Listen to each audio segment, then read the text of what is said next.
Hello, everybody. Welcome. Hello, Lottie, T&D, Tavok, and this is a mouthful. UND3ADR888LT606. Hello, welcome. Hi, everybody. Oh my goodness, I'm in such better spirits today. Let me start by telling you the difference between yesterday's setup and today's setup. So if you remember, yesterday's setup was a little bit... Oh, Ohan, welcome. Hello. Yesterday's setup was a little bit stuffy. It was a little bit uncomfortable. But hopefully today will be better because today's setup is much more comfortable than yesterday's. Hello, pal. Hello, buddy old pal. Okay, so yesterday, as you may have heard, our setup was a little bit, it was less than, let's just say it was less than optimal. You know, I was in a crappy little hotel room with really thin walls. It was really hot, but I didn't want to turn on the air conditioning because it was really loud. And I didn't want, you know, that distracting noise in the background. So I basically just suffered through the heat. And then on top of that, the desk was, you know, just so bare bones, no drawers or anything. And then the chair was just a, you know, basic chair with no padding or anything. So it was really uncomfortable to sit in. The microphone is still missing the clamp. So, you know, it's still, you know, not connected to the desk properly. But today, since I'm at Fun Papa's house, the setup is a little bit better. Hello, Giga Downs. Hello. Yes. So that was a pretty low tier setup. I would consider that maybe like really low grade. Really, like the only thing that keeps it from being like an F grade tier setup was the fact I was not sitting on the floor. If I had been sitting on the floor, that would have been an F grade tier setup. But today's is better. So today we have some improvements because I'm at my dad's house. So I'm not holding the microphone arm in between my thighs anymore, which is great for me because it's going to keep me from getting tired. Yesterday when I was doing it, my legs felt like they were cramping after 2 hours of holding the microphone arm in between my thighs. So today we have it kind of jerry-rigged into like a drawer where essentially like I have it shoved to the back of the drawer and then I close the drawer as much as possible to keep it as stable as possible. So for the most part, I'm not holding it. It's not moving around. As long as I don't jostle it or bump it or like slam the desk, it should be fine. So that's one less thing. And then secondly, even though it's super hot where Fun Papa lives right now, we have the air conditioning running. And because it's not super loud and outdated like the crappy hotel's AC, it's essentially silent, which means I can leave it on. We can have it on while I'm streaming.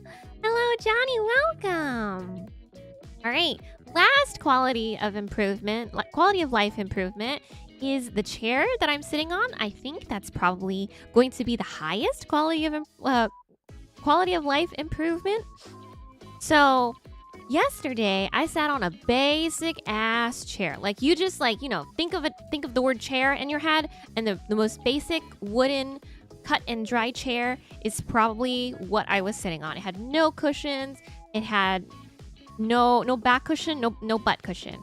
The only thing that I had going for it was back support, and I guess that's it. But today I've borrowed a little like a sitting chair, like an armchair, something like that. I borrowed like a little armchair from one of my dad's bedrooms, and it's really comfy. It's completely cushioned. The back is cushioned. The bottom is cushioned. The armrests are nice and soft and cushioned. So today we are much more comfortable than we were yesterday. Yay!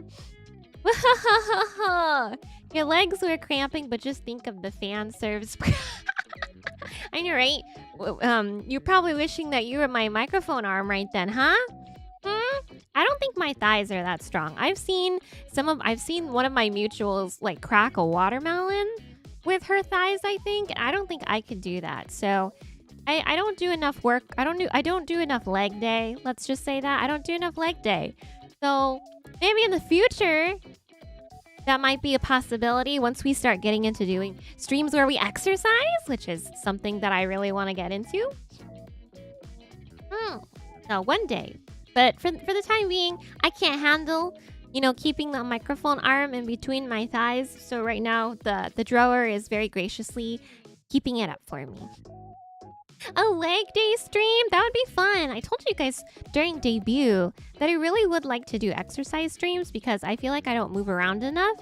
Since I have essentially like a desk job at work, oh goodness. Sometimes I'm sitting there working on my little computer and I feel like I'm getting cabin fever from sitting there and just staring at the screen. I really want to get up and move. I really want to like stand up or walk around, but I know I have work to do and I can't just walk around all day. I asked my manager if we could get standing desks, and he said maybe. Because I feel like if we got standing desks, some of us could at least get those, like... Do you guys have those... What are they? You can... There are treadmills that go underneath your desk, and there are also, like, bicycles that go underneath your desk, and then that way you can kind of get some movement in, even though you're just sitting there. I want one of those. I want a setup like that. That's the ideal, because I feel like if I'm just sitting here the entire... And like sometimes even when I'm streaming, sometimes even when I'm just hanging out here with you guys, I want to move my legs around. I want to kick or something. So I feel like I want to invest in one of those one of these days.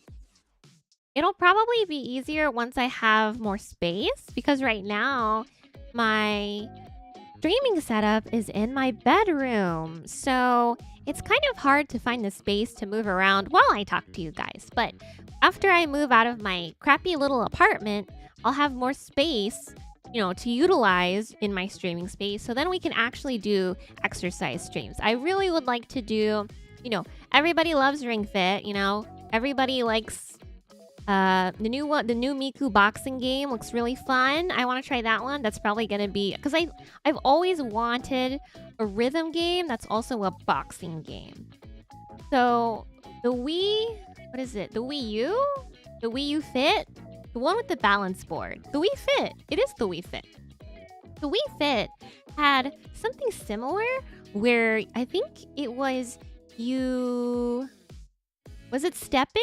They had a couple different rhythm-based activities in the Wii Fit, and I really liked those, but I obviously want something that is pop culture I can recognize, sort of like Just Dance, but the thing is, I'm a weeb. I'm a weeaboo.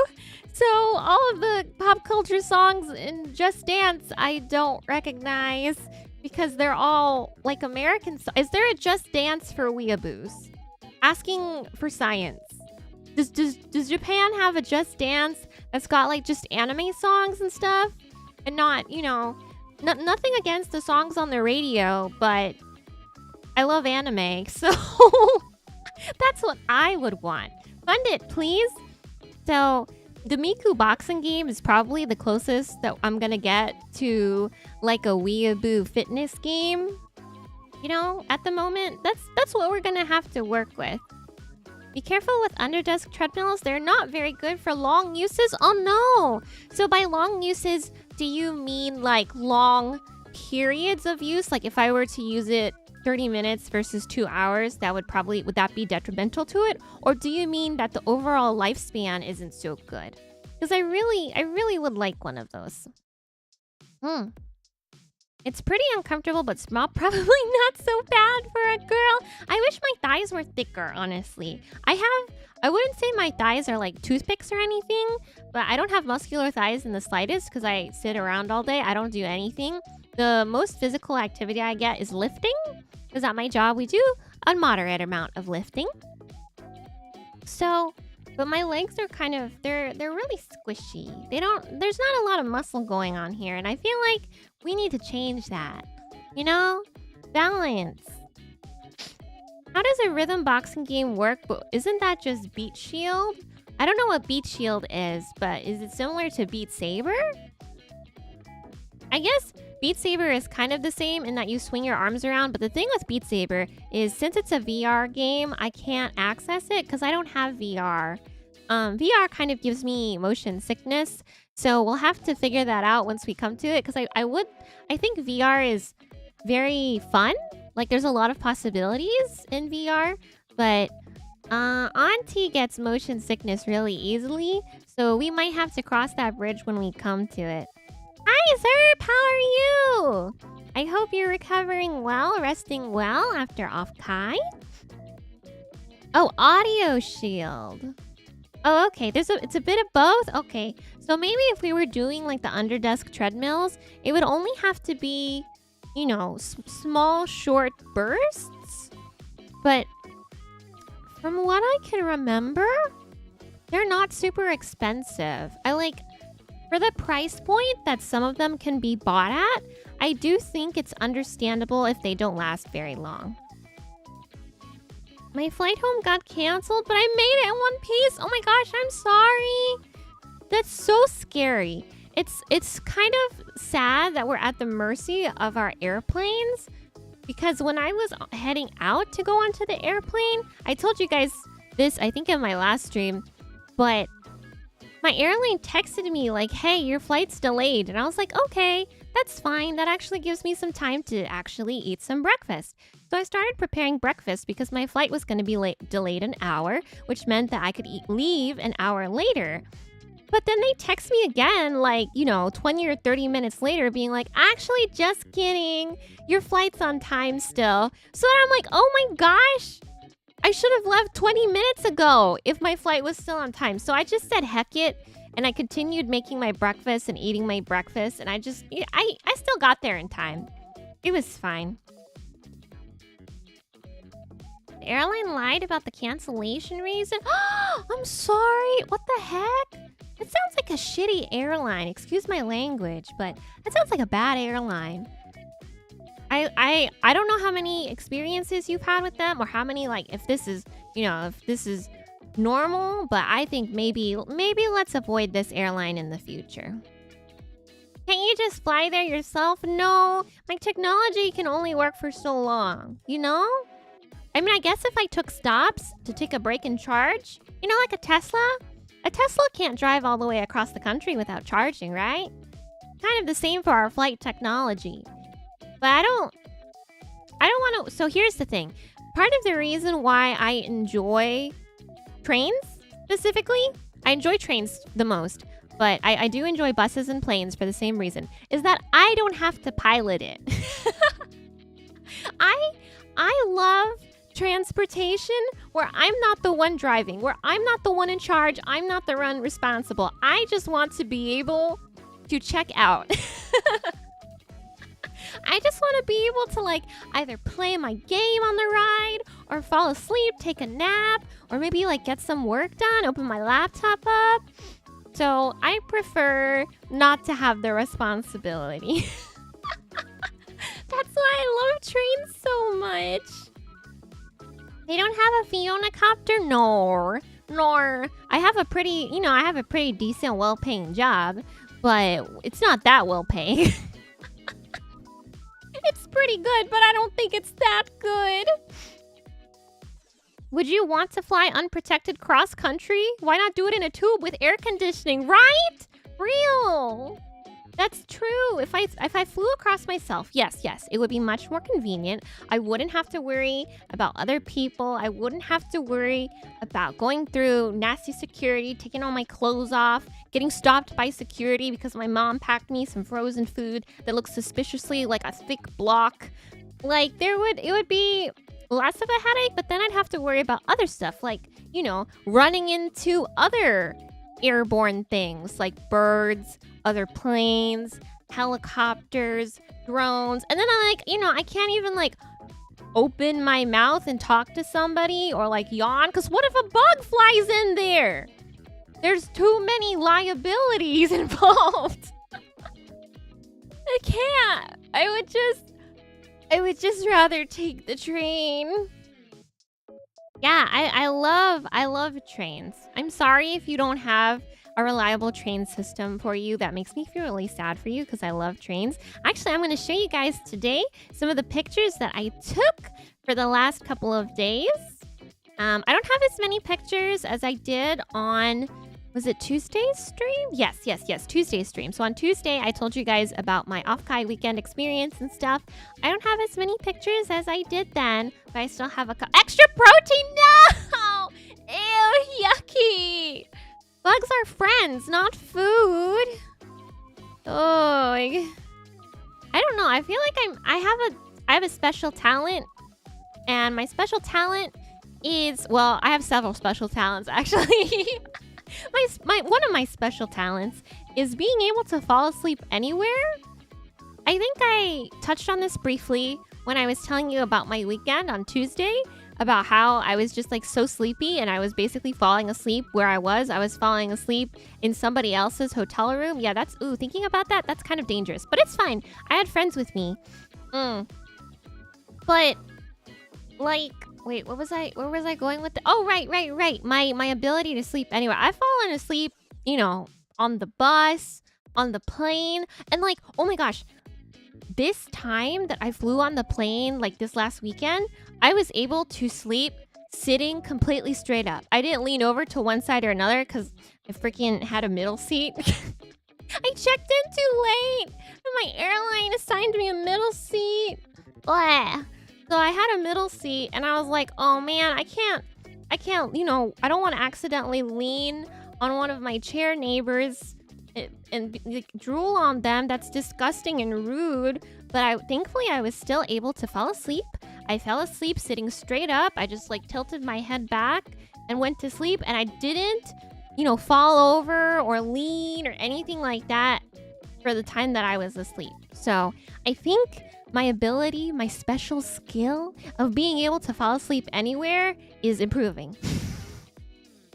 It's getting better. Yeah? No, oh no, you haven't recovered your sleep schedule. I'm sorry. So here's the thing. I understand that during the convention, you want to have fun and party hardy with your friends, but I know if I did that, my sleep schedule would be hacked. I know some of my friends were going to sleep like at 4 a.m., at 1 a.m., but your girl was going to sleep before midnight. I was using my regular sleep schedule. My regular sleep schedule on my regular work nights is I usually like to try and crawl in bed by 11 p.m. and then sleep, conk out by midnight. So I usually give myself like an hour of wind down time in bed where I can just like, you know, tell my body it's time to go to sleep and rest. So I essentially did like the same thing this last weekend. So I don't have a sleep schedule to fix. Yeah, so I know. It's really, it's a little bit, it's a little dangerous that I tend to fall asleep, that I can fall asleep wherever. I understand that I probably shouldn't just be trustworthy of anybody because sleeping is like one of the most vulnerable things you can do in front of somebody. But I'm just so eepy. I'm just so tired. And, you know, when you're tired, everything looks comfy. Like, sometimes my coworkers would come into our break room, and we have like a single armchair in our break room, and they would find out that I have somehow made myself comfortable enough in this armchair where I'm sort of like half laying down with like my legs on one side or my legs curled up, and then like my head on the armrest so that I can get into like a curled up laying down position in this armchair, and then I just sleep. I just nap on my lunch breaks. To be a cute anime girl slurry if you slept. Well, when I was in the middle seat on the plane, the people beside me were like middle-aged. So like it wasn't even anything anime or dreamy or doki doki. It was just like, it was a middle-aged lady and a slightly older middle-aged man, one on each side of me. So I really didn't want to bother them because the man looked like he was in deep conversation with somebody on WhatsApp. And the lady was also sleeping. She was just like sleeping, but like on the other side, you know, with her head against the window. So I didn't want to bother her either. I don't know. Have you guys seen those? They're like inflatable pillows or something like that. And what you do is you blow it up while you're sitting in the airplane. You just blow it up with your mouth, and then you can like hook your arms into it and then lay down on it like forward. So like you put your seat tray down. You put your seat tray down and then you blow it up, and it's kind of like, I think it's like a wedge shape, and there's like a hole for your face. Think of like a massage table where you lay down and there's a hole for your face. So this pillow has a hole for your face so you can breathe, and then it has holes on the side so you can put your arms in. I don't know what to call it. I don't know what it's called. I'm sure if you looked up like inflatable airplane pillow or inflatable airplane pillow wedge or something like that, you could probably find it. I've always wanted to try one of those because honestly, what is there to do on an airplane besides eating? It is, yes, it looks so silly. It looks absolutely ridiculous. But what else is there to do on a plane besides eat? Especially like, in my case, I forgot to charge my earbuds. So even though I wanted to watch Mint and Matara's new podcast episode, I couldn't because my earbuds were dead. So I couldn't even do anything. I had nothing to do but sit there and sleep.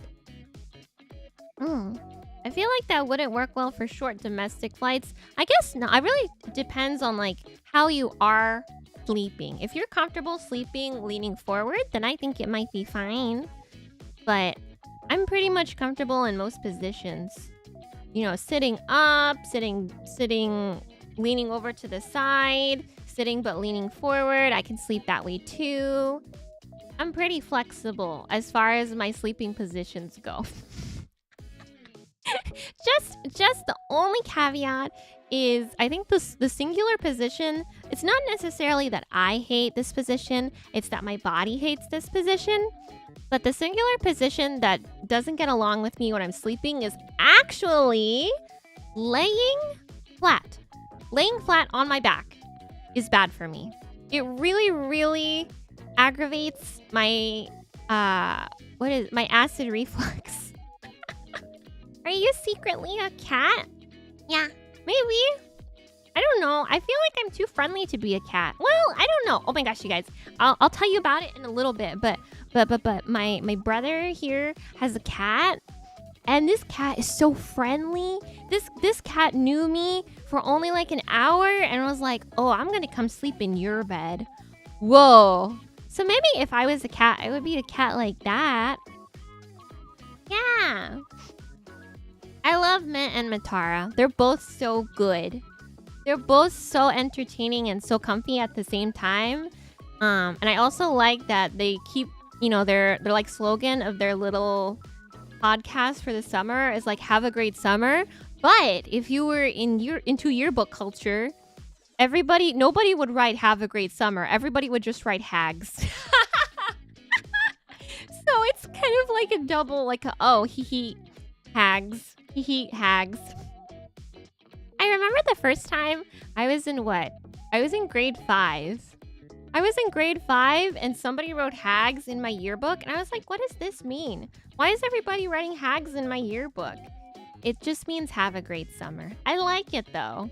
And like the fact that hag has taken on like a positive connotation in the VTuber community now, that makes me kind of glad. That makes me kind of happy. Because like, I don't know.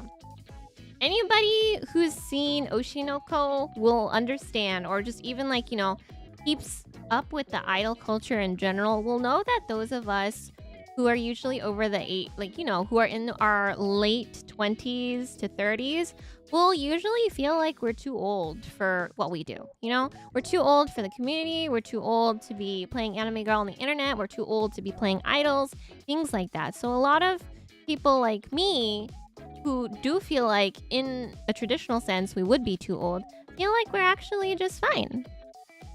Yeah, and I mean like everybody becomes a hag eventually. You can't escape it. You might as well embrace it. The age of 30 is in demand. Yeah. Laying on your back sleep hate. Yeah, me. I can't sleep without being on my back. So like in my case, when I was younger, anytime I slept on my back, I would get nightmares. And I never really figured out why. I don't know why.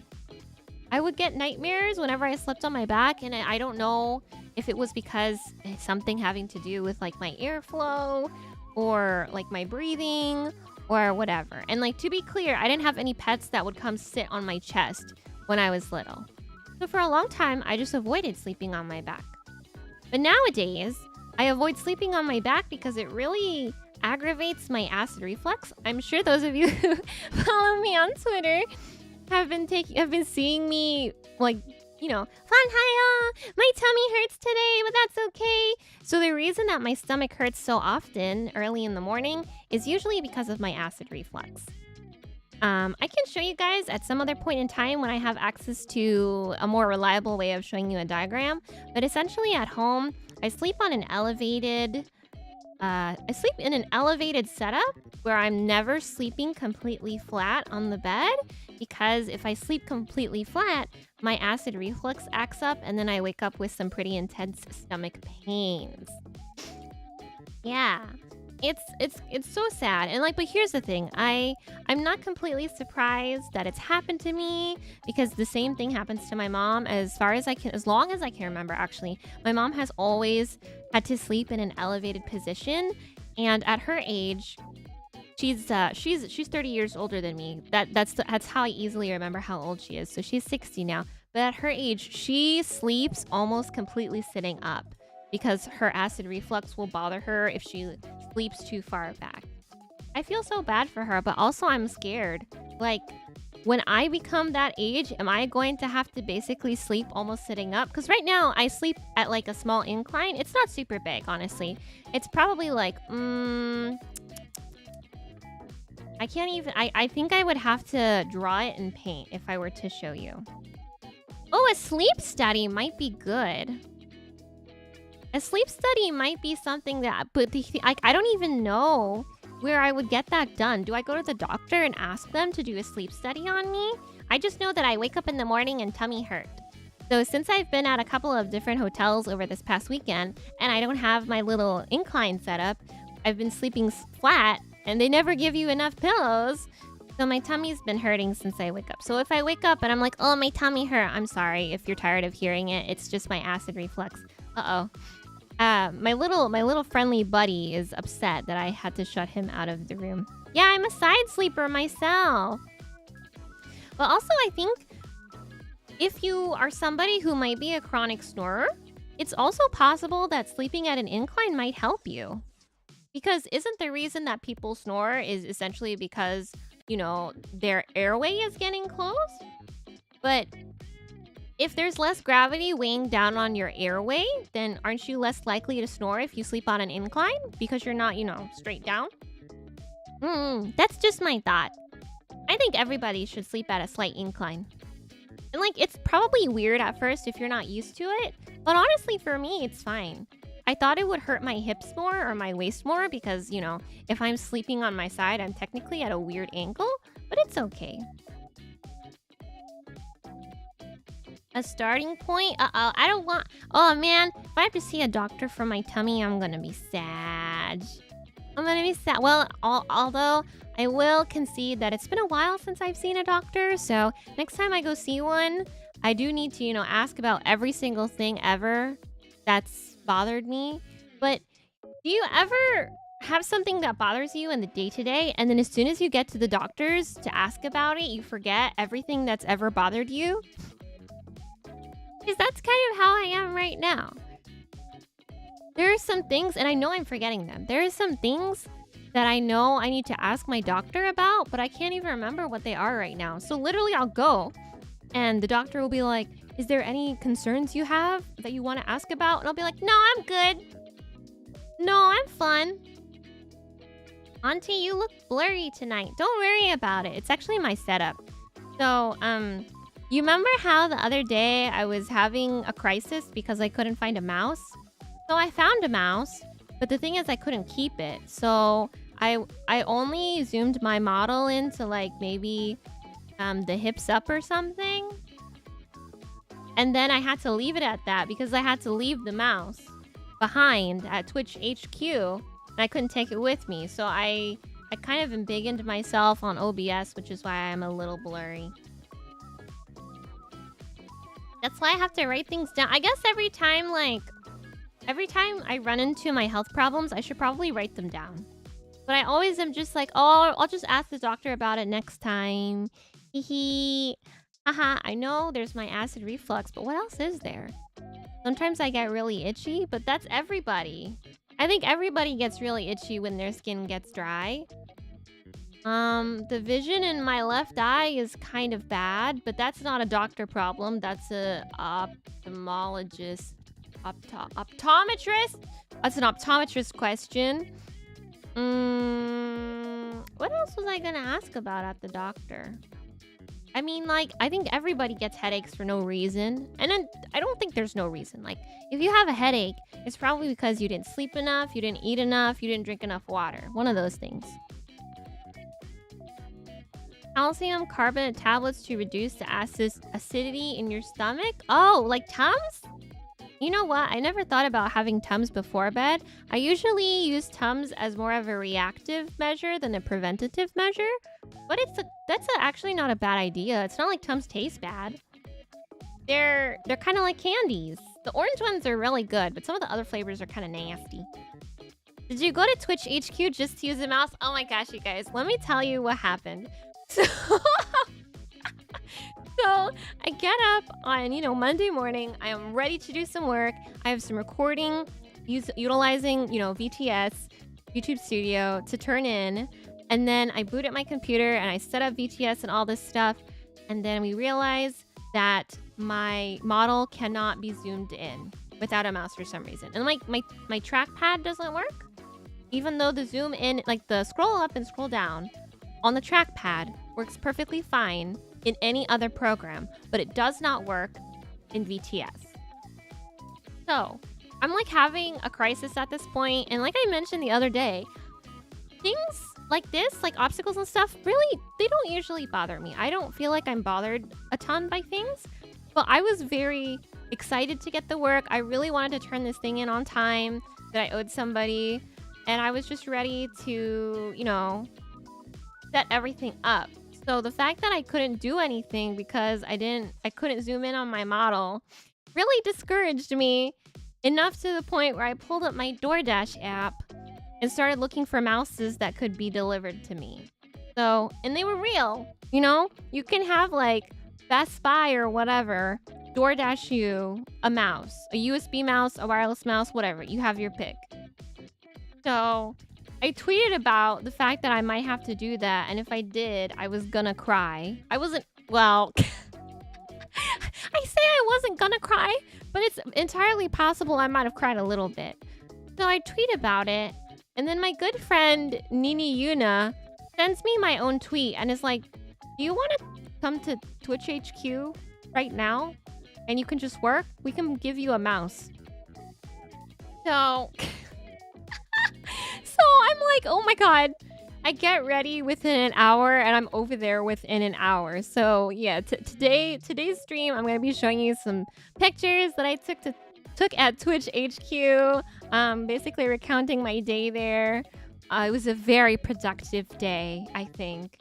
So I guess I should probably get started. Let me show you. I have some non-Twitch HQ related pictures. So we'll go through those too, but I also, I don't have as many pictures as I did on Tuesday. I really worked hard on my pictures, so if you haven't seen Tuesday's VOD yet, I would really love it if you checked it out, because I worked really hard on the slides. I could never DoorDash a mouse. I know. I felt like I was in the trenches. I felt like this was my last resort. If I had to DoorDash a mouse, I would truly have fallen so low. The touchpad may be sending a different signal to the program than a standard... I don't know. I couldn't figure it out. And I checked the documentation. I tried every single keyboard shortcut I could think of. And nothing worked. So... DoorDash a mouse from Petco? Oh my god, the saddest thing about that is that you can. You can DoorDash a mouse from Petco. And you can DoorDash mice for your snake. So yeah, you can DoorDash food, but it's food for your snake. Because I remember searching mouse, and I remember seeing mice from a pet store, but the picture on the listing was a snake. So you're obviously DoorDashing mice for your snake. It was harrowing. It was a harrowing experience. Okay, let's switch over so we can actually start talking about my my day at Twitch. Yeah, it was so sad. I mean, like, yeah, snakes have to eat too. I understand that they're important to the ecosystem, and they're villainized a lot because we always villainize them in fiction and religion and stuff like that. But I still felt bad for the mice. Yay me. Okay, alright. I don't want to listen to this background music. Hold on. I want to listen to the poppy background music, so I'm gonna find it for real quick. We truly live in the future, DoorDashing for your pets. I know! You can DoorDash, you know, optical mice, and you can DoorDash... So here's the thing. I don't know if those mice are, like, live, or are you, like, DoorDashing yourself a dead mouse? I don't know. And frankly, I'm not about to find out. I don't think I'll find out. So let's just not worry about it. But yeah, just so you know, if you're a snake owner, if you live in the right city, you can DoorDash a snack for your snake.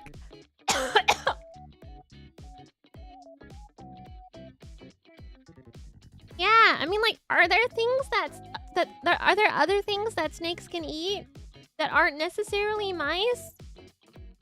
I feel bad for the mice. Snakes can be picky? No! No, I don't want to feed them mice. Then again, I guess it's like, I feed my cat chicken. And the only reason it's more acceptable is because I don't see the chicken. You know, I don't see it alive. I don't see it moving around. I don't associate it with something that is living. But it was living, so I guess I can't really complain. Ugh, but I still feel bad. Ugh. It's okay. Snakes need to eat too. Okay! So I feel like only half of this slideshow has got TwitchCon picture. TwitchCon, what the heck? Twitch HQ. Oh, TwitchCon tickets went on sale. That's why I was thinking about it. I'm not going, by the way. Too expensive. But there are only like 4 or so pictures of Twitch HQ here. So we have some cat. So, as I mentioned, I went to eat at my friend's house on Monday night. And he has this, like, her neighbor's cat loves to visit her unit. So, you know, the cat was just there. The cat just, like, hung out with us while we were making and eating dinner. And the cat's name is Baby. That's why the sticker says Baby. This cat name is Baby. It's very cute. The cat's full name is Baby Cracker, but, like, we just called her Baby for short. She was completely white cat. Pretty gold eyes. But she felt like she was fed very well. But she was really sweet. She would do this thing where if she wanted your, like, attention or she wanted to be pet, she would hold one of her paws up like she was getting ready to, like, you know, like she's a dog and she's getting ready to shake, but she would just hold her paw up like that, and then she would wait for you to, like, pet her. And then sometimes you don't even have to touch her yet, but if your hand came close to her head, she would stand up. She would stand up on her back 2 legs so that you would pet her faster. So that your hand would get onto her head quicker. It was really cute. She was so cute. Why does it say I'm dropping frames? Huh? I'm on Wi-Fi, so hopefully... I don't know, you guys. Uh-oh. Are we okay? I'm on Wi-Fi, but it's better than being on data, isn't it? I'm on my family's Wi-Fi. My dad doesn't have Ethernet. He's a boomer. He lives in this place with all these trees. And my allergies are dying. Uh-oh. It feels that there's a lot. There's nothing else I can close. Oh, no. Well, please let me know if stream becomes unwatchable. We'll go to the next one too. What's this? Oh, here! Here's some of my Twitch pictures. So, it is cutting in and out. Man! Do I have to connect to my Wi-Fi? Fine. Do I have to connect to my hotspot? It's gonna make my phone die. But I'll do anything for you guys, okay? Will you give me one moment? I'm gonna connect to my own hotspot instead.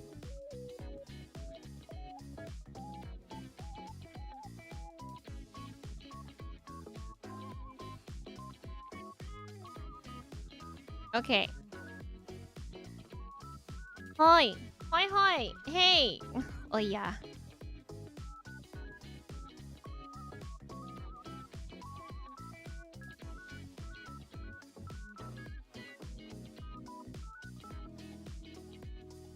I'm staring into your soul.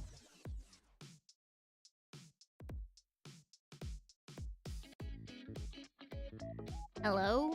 Why isn't it connecting now? Oh god. What have I done? What have I done? Give me a second.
Okay. That was weird.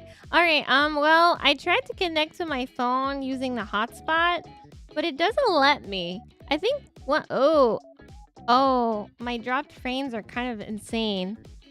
Should we just wait? Why? Why does it hate me? There's so many. 60.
Everything broke.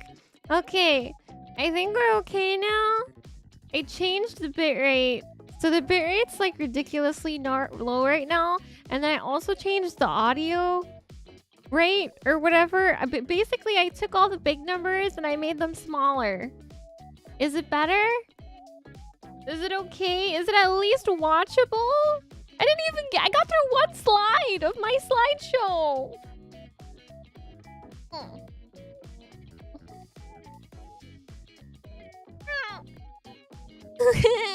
Okay. Well, this is the woes of only being able to stream while you're traveling and only being able to use Wi-Fi because my old man doesn't have Ethernet. It is what it is. Okay, that's fine. Let's move on. Where was I? I was talking about how Yiners saw that I needed a mouse and she was like, come over to Twitch HQ right now. She's so funny. She's so funny. So I was like, okay, let me get ready. And so I got ready and I rounded up all my stuff. Thank you for being so patient, by the way. I was scared. So here's the thing. I was under the impression that if my stream lost connection, my stream would end on YouTube and then I would have to set up another waiting room. But it looks like that wasn't the case. And I just used the same waiting room. I'm really curious about how that's going to be processed in the recording, but we'll find out later. Yay! I'm glad it worked. Okay, so I got ready and I went to Twitch, and the building's really cool. Like, you look at it from the outside, and it's kind of like nondescript. It's not super flashy or anything. You just see the logo on the doors and the logo on the little sign up in the front. But otherwise, like, you wouldn't know that it's Twitch unless you knew that you already knew that it was Twitch. It'll just skip to when there was more data. Oh, okay. I can deal with that. So I get in there and I get registered as a guest. And like this picture here, this picture on the right, like you can find this picture online. If you look up Twitch headquarters or Twitch HQ San Francisco or anything like that, you'll see a picture very similar to this. And I took this picture. This one right here is one that I took, but it looks just as good as the ones that you find on Google. So I'm wondering if like this very specific part of their lobby is just lit perfectly to be photogenic no matter what kind of camera you use. Because my picture looks good, just like the ones on Google. Just like the professional ones on Google. Uh-oh, I'm dropping quite a few frames again. Damn it! Let's see. When your VOD is processing, all the viewers might see for a while is the last continuous chunk of stream that made it to the ingest. Oh, okay. Alright, so as long as you don't watch it right away, right? So if you just give it some time to cook, it'll fix itself in the VOD. Why am I dropping so many frames again? I'm gonna cry. Look, I can see it. It's getting higher. Do I have to reduce my settings again? This is some bull. This is some bull. My video bitrate, are we really gonna go all the way down to 2000? Please stop. Please stop. I'm begging you. No more. I've done my time. Okay. Yeah, look, it says my connection's not so good. I'm sorry. I don't know how I can make it better. Other than trying to... Because, like... I thought I used my hotspot yesterday. But when I tried to use it today, it didn't work. Oh, no, it's getting worse. Ah, shit! It's getting bad again. Damn it. What do I do? My hotspot doesn't work for some reason. It doesn't let me do anything. Is that what I'm using right now? No, I am using my hotspot. What the heck? Well, my hotspot is through my cell phone service, and from what I understand, my cell phone service isn't super reliable, I guess. Oh, should I try connecting to the Wi-Fi again? Ugh! This is killing me. This is killing me. This is killing me. It's killing me. I wonder if there are other people using it. Oh yeah, definitely. Probably. Well, so like for the one right now, I'm using my own hotspot, but because like, you know how in certain parts of the country, some phone providers are better than others? That might be the case right now, because I feel like my phone provider is better where I'm from and maybe not necessarily here. Ugh! I just wanted to talk. Yeah, I don't even know how I would invest in a wired connection because I'm only gonna be here for like 5 more days. I don't know. 31% of my frames being dropped is kind of a lot. Did I just reschedule this? That's the thing. I don't even know if it's gonna improve. Cell phone data? Oh man, should I connect again to my Wi-Fi? Okay, please hold. Let's see. Please don't kill me. Please don't kill me. Please don't kill me. Please don't kill me. Please don't kill me. Please don't kill me. Please don't kill me. Please don't kill me. Please don't kill me. Please, please, please, please, please. Please don't kill me. Am I okay? Am I connected now? Okay, it says I have connection both to my hotspot and to the Wi-Fi. Do you think that will improve it? If I'm technically connected to 2 networks? 2 times the internet. Well, we'll try it. I don't know. We'll see. Let's see. Oh, so after, I don't know. Should I keep talking while my frames are dropping? It says 10% of my frames have dropped. 9% of my frames have dropped. It's not so bad, but it could be a lot better. Yeah, I know.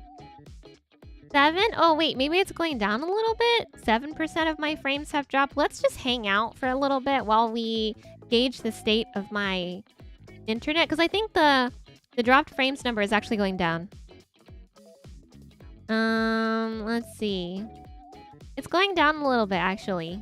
So it might be okay if we give it some time. Okay. Doing okay, maybe? Doing alright? It's okay? Okay. Maybe... Oh, it went up again. I can, like, see... Oh, God, it went up again. It keeps bouncing. Oh, it's really going up again. Oh. Not unless I do something that makes it so that when... Oh, man, it was going low, and now it's getting high again. Yeah. You say the issues on your end are gone, but the number's going up on my end. Like the amount of dropped frames. I'm gonna kill myself! This doesn't fix. God, 25%? No, that's too high. 26%? That's too high. Go down. Go down, go down. Stop. It's okay? I don't know. On my... Whatever. Like, on my... I'm mad.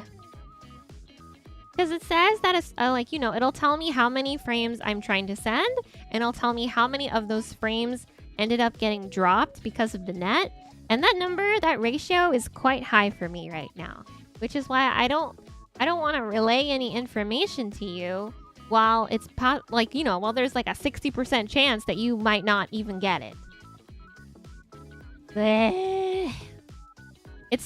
Is it? Come on. Update. And I like, it's like, yeah, it's over half. The audio is smooth, even if the video might be having issues. Okay. Maybe I'll just talk to you guys for now. Okay. Well, what happened while we were at Twitch? Well, I signed in as a guest, and man, that lobby is so fancy and everything. They have, like, glass doors that are kind of like the partitions, like if you go to the subway, or if you go to the train station, or like on the BART or whatever. And you like tap your little card and then the little gate opens. They have that at Twitch, but instead of being made of like this plastic and being probably like at your waist height, it's a full door. The frame drop is not reliable. Okay. I see the red number and I get really scared. Okay, so maybe I can keep talking. The Twitch lobby is like pretty dark, and they have this really big screen where all of these Twitch live streams are playing. I saw some VTubers on there, but not any VTubers that I recognize specifically. Just like, you know, I can obviously. You can tell when somebody is a VTuber because they're an anime girl. Um, let's see. What else did I see there? Oh, they also have like some really big figurines, like life-size figurines of protagonists or characters from like games. I think there are some like Dark Souls. There's is that Fallout?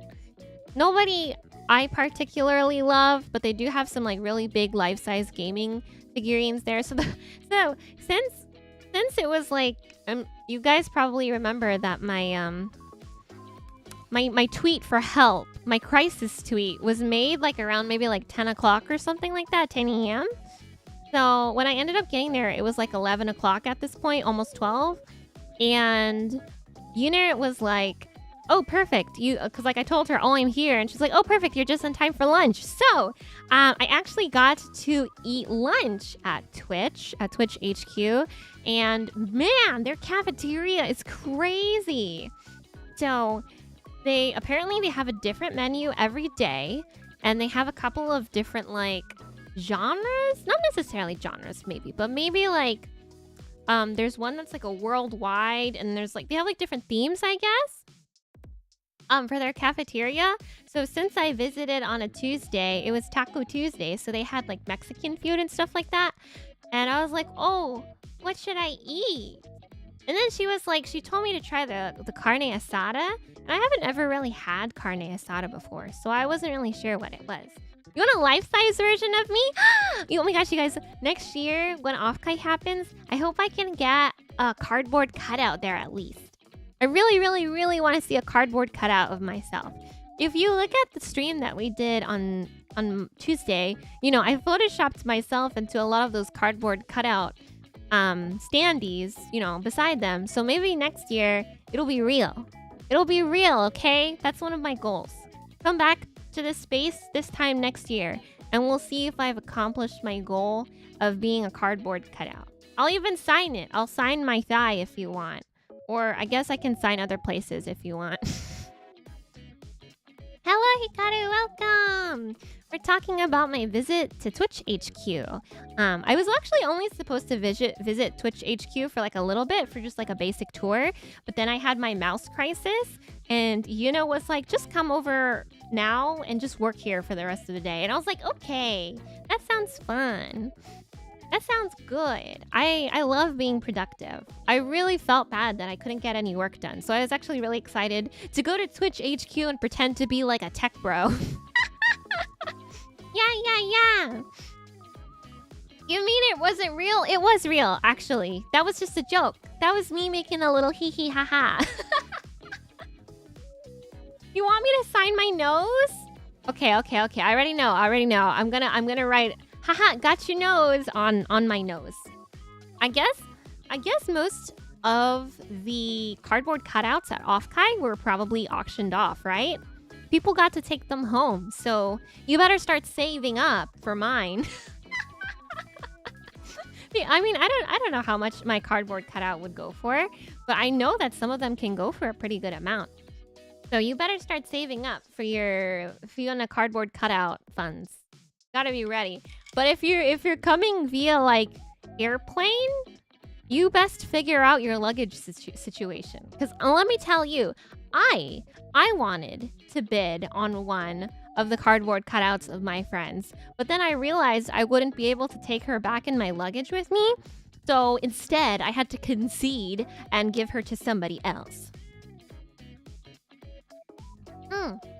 So I went upstairs into the Twitch HQ, and immediately we started eating. And I'm sorry I didn't take any pictures of my food because I just dug right in.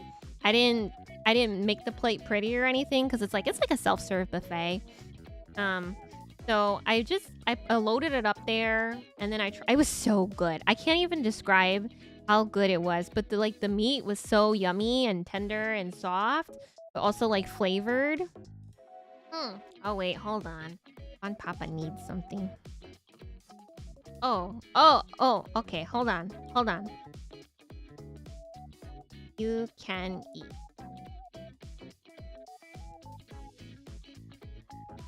Uh-oh.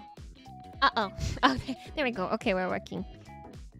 85% of San Francisco is just tech bros. You're right. You're right. Yeah. And like, Twitch is full of them. Don't fold me. Yeah, you can't fold me. I'll be sad if you fold me. Like, I wanted a cardboard cutout, but I would not bring one home if I had to fold her. Unless like she already was folded, If she arrived folded and the creases weren't like super noticeable, I would consider it. But I really do think the best way to transport a cardboard cutout is via a car. You can't fold her. It's sad. Don't fold your Oshi up. So that's my goal for next year. So I dug into the carne asada at the Twitch cafeteria. It was so freaking good. I want to eat it again. But honestly, Yuna was like showing me the menu that they have at Twitch HQ. Man, those tech bros eat so well. Like their menu is so varied, and like it has such a variety of food, and like all of the potential allergens are listed if you have like adversities to specific things. It was amazing that they have so many things. So after I had, and they like have those like those soda dispensing machines that are kind of fancy, where you can kind of add flavors and stuff. You can choose your like fizziness level and everything. I think it was like so high tech and so cool, and I can see why. I'm sure like there are a multitude of reasons. there are a multitude of reasons why people would want to work at Twitch, but man, is that cafeteria tempting. That cafeteria is as tempting a reason as any other. Will you go live? Oh, are you asking if I would ever join a company? At the moment, no. I like my company. I feel like I'm treated very well. I have a lot of freedom, but I still get paid pretty good. And my CEO lets me do silly stuff like borrow his account to roll. So far, I'm happy where I am. But like, I've been here 3 weeks. I don't really have enough of an opinion. But I love watching other VTuber companies. Like I said, I've been a fan of VTubers for like a long time. Probably since 2018 at this point. So I've been following a lot of the small companies from birth until death. We have seen the shuttering of quite a few of them. And some of the ones that have shuttered have actually been ones that I have auditioned for in the past. So I feel like I've been very involved with the smaller corporation like scene. But I do love watching and supporting all of the other girls. At the end of the day, I'm a VTuber because I love VTubers. I'm a VTuber enjoyer before I am a VTuber. Like, the number one saddest part about being a VTuber is that I don't have time to watch VTubers anymore. I just want to sit in bed and super chat my Oshi, but I don't want to I gotta do it on a burner account, okay? Like, sometimes you'll see me in my friends' chats, but for the most part, if I'm simping, if I'm losing my mind, it's on a burner. It's on a burner. I'm just gonna sit in my corner, and I don't want to be perceived. I think this is like this might be like a mixed opinion, but I know there are some people who really want their Oshi to notice them, right? And like that's totally fine. Like having somebody you admire essentially acknowledge your existence is like very validating, I feel like. But me, I'm the opposite. I don't want my Oshi to look at me. I just want them to do their own thing. I want them to flourish. I want them to grow big and strong. And obviously with my help, if I'm doing, anything for them, like be it giving them a donation or even just spreading the good word of my Oshi. But I really don't want them to look at me.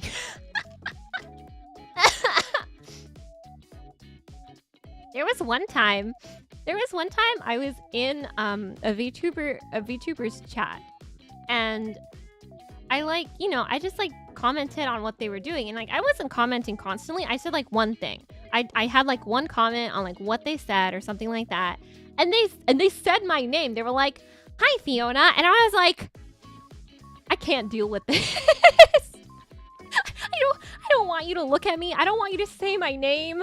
I just want, like, I don't want to lurk necessarily, because I understand having an active chat is really important to some streamers. Like, you know, it makes them feel like they're doing a good job, and I want to tell them they're doing a good job. But at the same time, I don't want to be looked at. I don't want to be looked at. So, like, you know, let me comment on what you're doing, but like, please don't call me out by name or anything.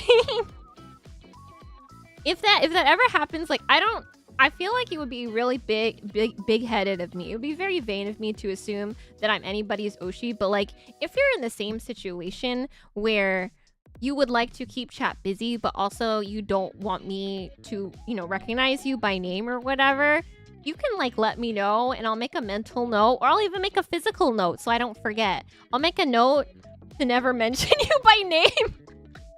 So you don't have to go through what I go through. Oh, I'm the only VTuber that you don't look for. Oh, thank you. That means so much to me. Thank you. I know it's so hard. It really is like a balancing act. It's like, I want to support my Oshi. I want them to feel like they're being entertaining and doing a good job. And, you know, for them to keep going, to keep, you know, trying at it. But at the same time, it's like, oh my God. It's just like when you go to Starbucks, and you go to Starbucks often enough that the barista knows your name and your order. I hate that. Like, I'm flattered, okay? I'm flattered. I'm honored that you remembered me. But at the same time, I don't want to be remembered. I'm not here to be remembered. I'm not here to, like, you know, stand out in your mind. I'm just here. I think it's very embarrassing when I visited a place often enough and they're like, "Oh, you're Fiona. You get the iced chai with light ice and coconut milk," or whatever the heck. Then I start to think, okay, it's time for me to find a new Starbucks. I don't like that. But then again, like, me being on the other side of it, when I've remembered people's like names or their orders, or, you know, whatever it is, whatever kind of service I'm giving them, sometimes they're really happy about it. So I can't even like assume. I don't even know which it is. It's like, I've witnessed people who are happy about it, and I myself might just be an outlier who doesn't want to be seen. When you get hit with a subscription alert, being outed. I know, it's very fun. It's kind of simultaneously it's quite fun. I said hi to a VTuber after a while away, and they recognized me in chat. We're like, "Hey, welcome back!" Oh no!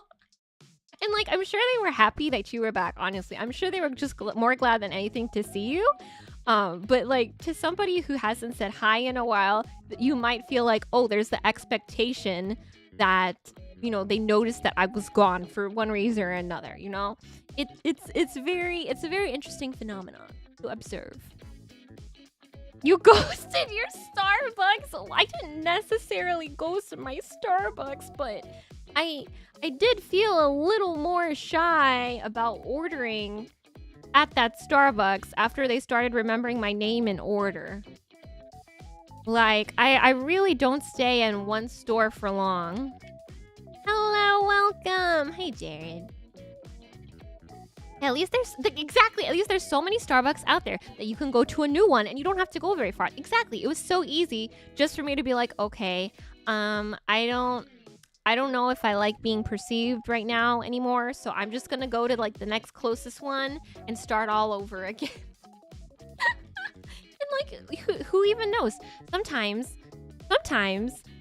this, you know, the staff at the Starbucks are currently rotating out because, you know, jobs, you know, like that are difficult, or, you know, have rough hours, have high turnover. So like, sometimes you could go to a Starbucks, and then when I get to the point that they remember your order, you go to a different one, and then when they get to that point, you might be able to go back to the old one, hoping that their staff has changed, because, you know, it happens. You kind of like being known when you come back. It makes me feel like you matter. Oh, okay, so if that's how you feel, I will definitely do my absolute best to remember. But if you don't want to be perceived, just let me know. Let me show you my next picture, since we seem... my net seems to be behaving now. Oh, this part was funny. So after eating lunch at Twitch HQ, I go upstairs because I'm gonna go borrow a mouse and I'm gonna, sit down with Yuners and get some good work done. I'm gonna work on my VTuber stuff. Basically, I worked on the slides for Tuesday. The slides that you saw on Tuesday, I mostly worked on while I was at Twitch HQ. So we passed this snack bar, and it's got you can kind of see it there in the fridge in the picture on the left, and in the drawers too. You can kind of see snacks and drinks and things like that. And it's like, oh, if you want any of these, you can just go ahead and grab one. I'm like, oh, how much are they? Where do I pay? And Yuna looks at me and she's like, pay. I'm like, oh, do you guys not pay for your snacks? Because at my job, we have something similar to this where there's a bar and snacks and stuff, but we gotta pay for them. So Yuna is just laughing at me because I have I'm like, oh, I just reach in here and take it? It was so funny. But dang, these tech companies treating their employees so dang well. But I guess it's Twitch. I would expect Twitch, a company of just generally cool people with a cool service, to treat their employees pretty well. And here's the thing. Twitch HQ has got some pretty nice amenities. Besides the free snacks, apparently. They also have an arcade or a game room that you can use. And they also have a karaoke room or booth that you can use. And it's all free. Just, if you feel like you need a breather or whatever, or you just want to spend some time in there, you can just go. But I didn't use any of the cool amenity rooms because I had work to do.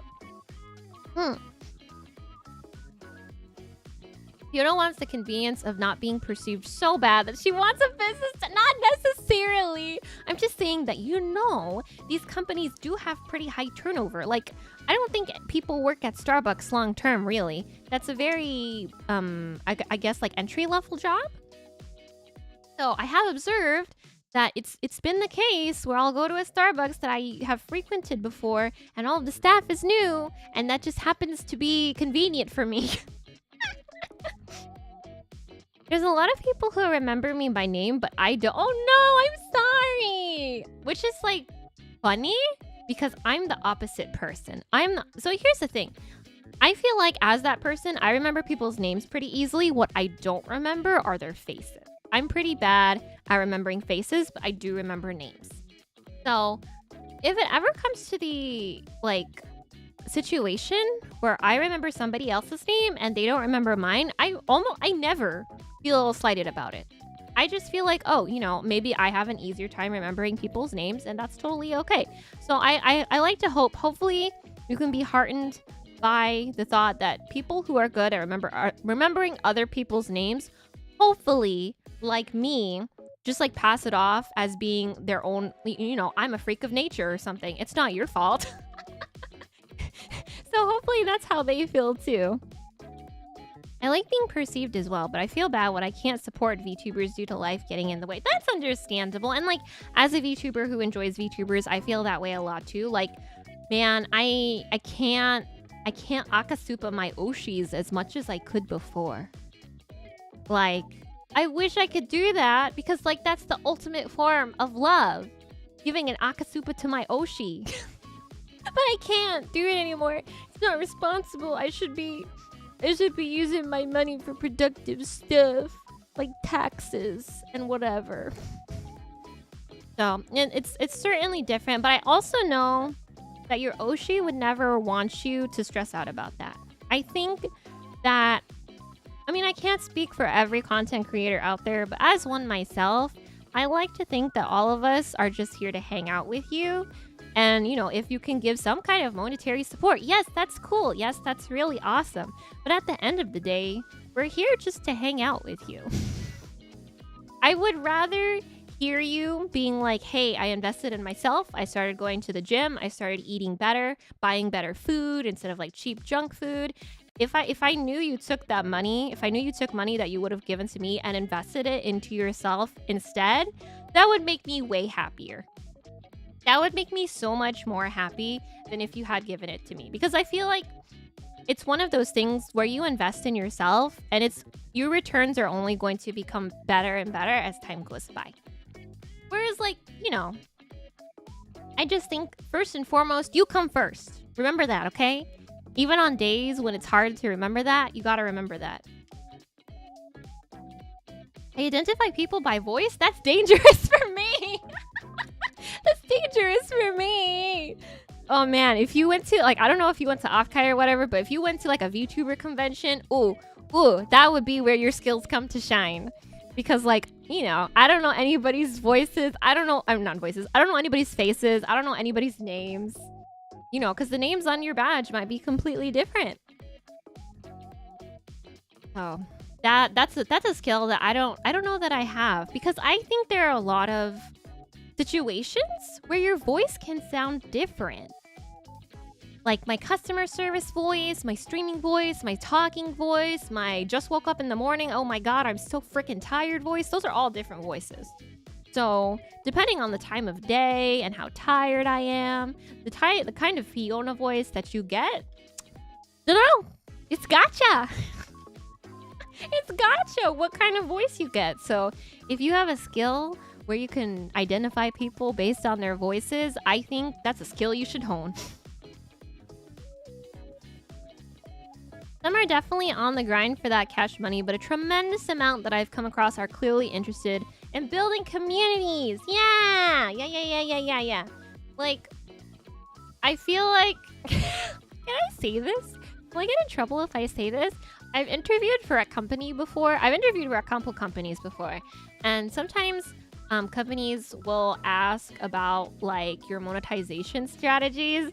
And I'm pretty sure some of the reasons why I may not have joined, this or that company may have been because I answered a little too honestly. And I may have said, oh, it's not about the money for me. It's about the joy of creating. Which, like, okay, yes, that's why I do it. But, like, from a business perspective, that's probably not what you want to hear. So it's very, very, very possible that I may have shot myself in the foot with certain companies by answering like, oh, actually, I'm a content creator because I think it's fun, not because I want to make lots of money. Fiona evading taxes? I'm not. I literally just said, instead of akasupaing my Oshi, I'm paying my taxes. I'm being good. My Oshi would want me to pay my taxes, actually. I've been investing in my transportation. Oh, that's a good one, actually. I feel like your commute, no matter what kind of commute you have, whether it's to school, whether it's to work, if it's really long and stressful, that can really take a lot out of you. Even like if it doesn't seem like it's a big deal at first, it will become a big deal later as time goes by and it wears down on you. So I think investing in your transportation is probably one of the better investments you can do. Yeah, your transportation, your food, things that help your overall quality of life, like just like small things that when you put them all together, they improve your life significantly. Because like a bunch of small things can, essentially build up to one big thing. It's probably good that you didn't get it. It sounds like it'd be I know. I didn't. And I think everything I've done has led me to where I am today. And I'm pretty happy with where I am today. Like I mentioned earlier, I'm pretty happy. I'm content in my company. I'm happy here. Hello, Liam. Welcome. You need the money, but it's nothing without the joy of creating. Yeah. Creation? No. Profit. I'm like, I can understand. All businesses have a business model. They're a business because they need profit. So, but it's just, it's just so like, I needed to answer that question honestly. That was a question that I couldn't lie about. There are a lot of attributes to voices that can be distinguished, though it's hard to describe offhand. That's true. Like, some voices have very specific qualities that you may not be able to describe in words, but if you can hear it, if you know what it sounds like, you could place it. Buying truck parts and rebuilding the body. Hey! You know, maintenance on your car, improvements to your car, I think those are investments, especially because I don't know how many of you are aware enough of the state of the like overall economy right now, but buying cars new is like a feat. Most people who drive cars right now would rather repair their older cars than buy new cars, because buying a new car is like costs an arm and a leg nowadays. Like, I am nope, I am not interested in any new cars. Identify by voice, which has no visual attribute rather than face. Yeah, I guess, huh? Maybe your memory is better at listening to voices rather than remembering faces. It's only 11 years old. That's not even a lot. Let me think. How old is Fun Papa's car? Oh my god. I think that car is 15 years old. Fun Papa's car can get a permit. Like a driver's permit itself. It could drive itself. In another year, that car could get a license and just drive itself. Self-driving car. Have a good shower and have a good sleep. Yes. I hope you get enough sleep. Healthy sleep schedule is important, remember? All right, I should go on to my next one. Oh yeah, there's like the long haul. The number one thing I realized about Twitch HQ is that a lot of the walls and like a lot of the rooms look very similar. So if you left me alone in there, I would definitely get lost, because like there's a lot of concrete and there's a lot of glass. So like a lot of the halls and walls just like kind of look like concrete and glass, and I wouldn't have any idea where to go. So there's the free snack bar and the long scary hallway that I would get lost in. My car is 25 years old. Oh my gosh, you must take such good care of it. You must take such good care of your car if it's still going well after. How many miles? What's your mileage like? Is this a Twitch office? Yes. I visited the Twitch HQ in San Francisco a couple of days ago because my friend Yuna works there. If you know, she's another VTuber, and like I can say this. This isn't like doxing or anything, because she told her community that she works at Twitch now, so I can mention it on stream. So she got me in. She got me in behind the scenes, and I got to go, you know, to the Twitch back room, and I don't know. I don't know what I would do if I had power. Give myself partner. I don't even deserve partner. I don't have enough viewers on Twitch to warrant partner. This is actually like an aside, but as some of you who are on Twitter may know, I actually made Twitch affiliate like, oh gosh, 2 weeks ago? Yeah. Like the first, like literally 1 week after I debuted, that Saturday, after the Saturday I debuted, I got an email saying, hey, you're eligible for Twitch affiliate. So I tried to set it up, but me and my management are running into trouble, which is why it's not up yet. I think once we get it set up, I'm probably going to do a Twitch only stream. I don't even know what I'll do for that stream, but I'll figure something out, because like, you know, a little like monetization celebration or whatever, technically, just so people have the opportunity to get the first badges. I think that's what they're called on Twitch. I'm not 100% sure.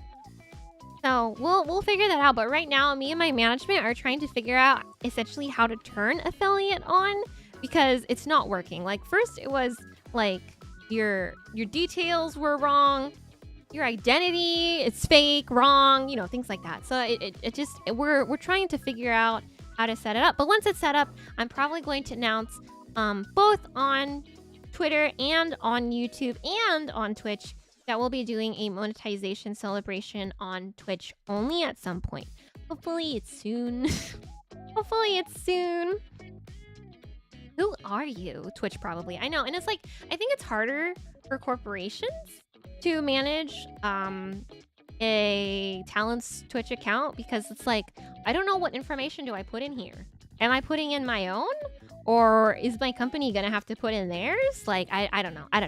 That's management's job. I don't get paid enough money to figure that out. So that's up to them.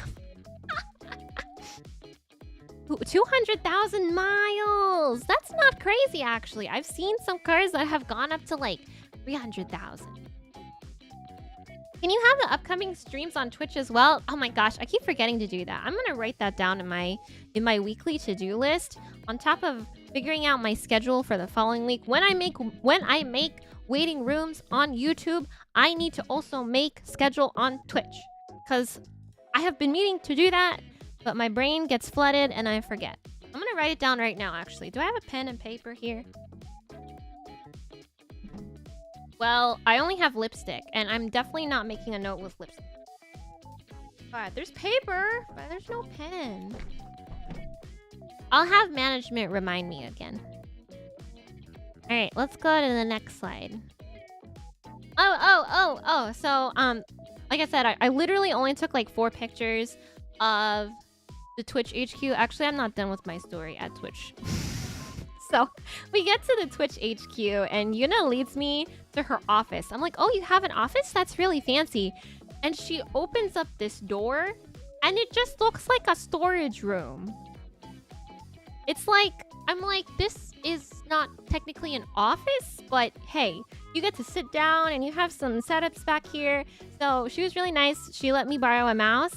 And then she let me borrow a monitor and I got to work on my slides that you saw on Tuesday and like setting up all of these scenes and stuff. I also did at Twitch HQ.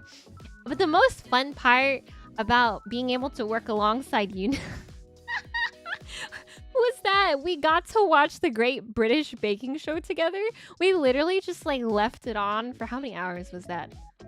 12, 1, 2, 3... Oh, okay, yeah. We basically marathoned the Great British Baking Show on Netflix for like 5 hours.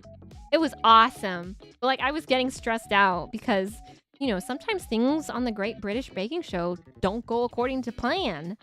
And it stresses me out a lot. So it was really fun. I feel like I want to watch more of that now. And I also like, because it's British, I started... What did I say the other day? There was a word I said the other day that's like British slang or something like that. It might have been bloomin'. Bloomin'? You know, like for like very, I think, is the equivalent. Anyway, I started thinking in British slang. And now I want more British slang in my vocabulary, so I might watch more of it. It's also, I feel like, in the past, cooking shows have always like stressed me out because of how unkind they can be to the contestants. I just feel like it's just like, you know, cruelty at some points.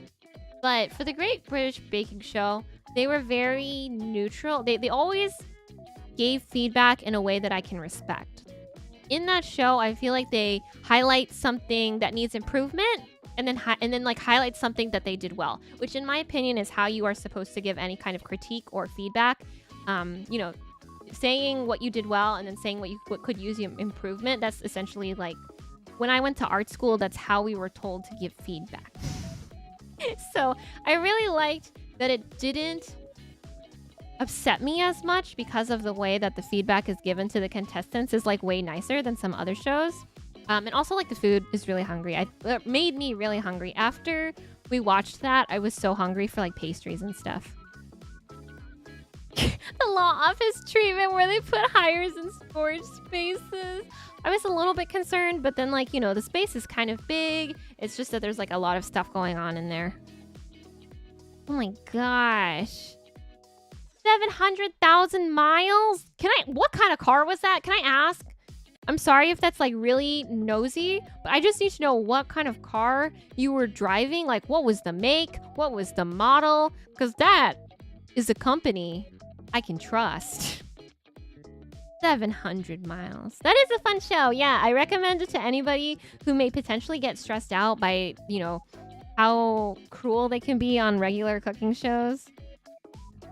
That one is a little bit easier to stomach because I get secondhand upset really easily. Like if something bad is happening or if something, you know, isn't going well. I don't remember what kind of car he had, but it was hella old. Nothing is made like that. You're right, actually. I saw this article the other day about how like the clothes you bought 10 years ago are probably better quality and will last longer than the clothes that you buy in the store nowadays. Just that's just the way that fast fashion is. Anyway, I think that's all that happened at the Twitch offices. I literally just like sat beside Yuna and we worked side by side for like a good handful of hours, and honestly, it was great. I love that. Like that, besides parallel play, parallel work, oh, my favorite thing. One of the best things ever. I love parallel play. I love parallel work. We don't have to be talking. We could just each be doing our own thing, but that's one of my favorite ways to hang out. And that's also part of why I love work streams, because it just feels like you and I are working alongside each other. We're keeping each other motivated. We're keeping each other on task. Like, because I'm here and I can see that you're working, it means that I also can't slack and I also can't get distracted, and I should do my work too. Which is why I love working streams.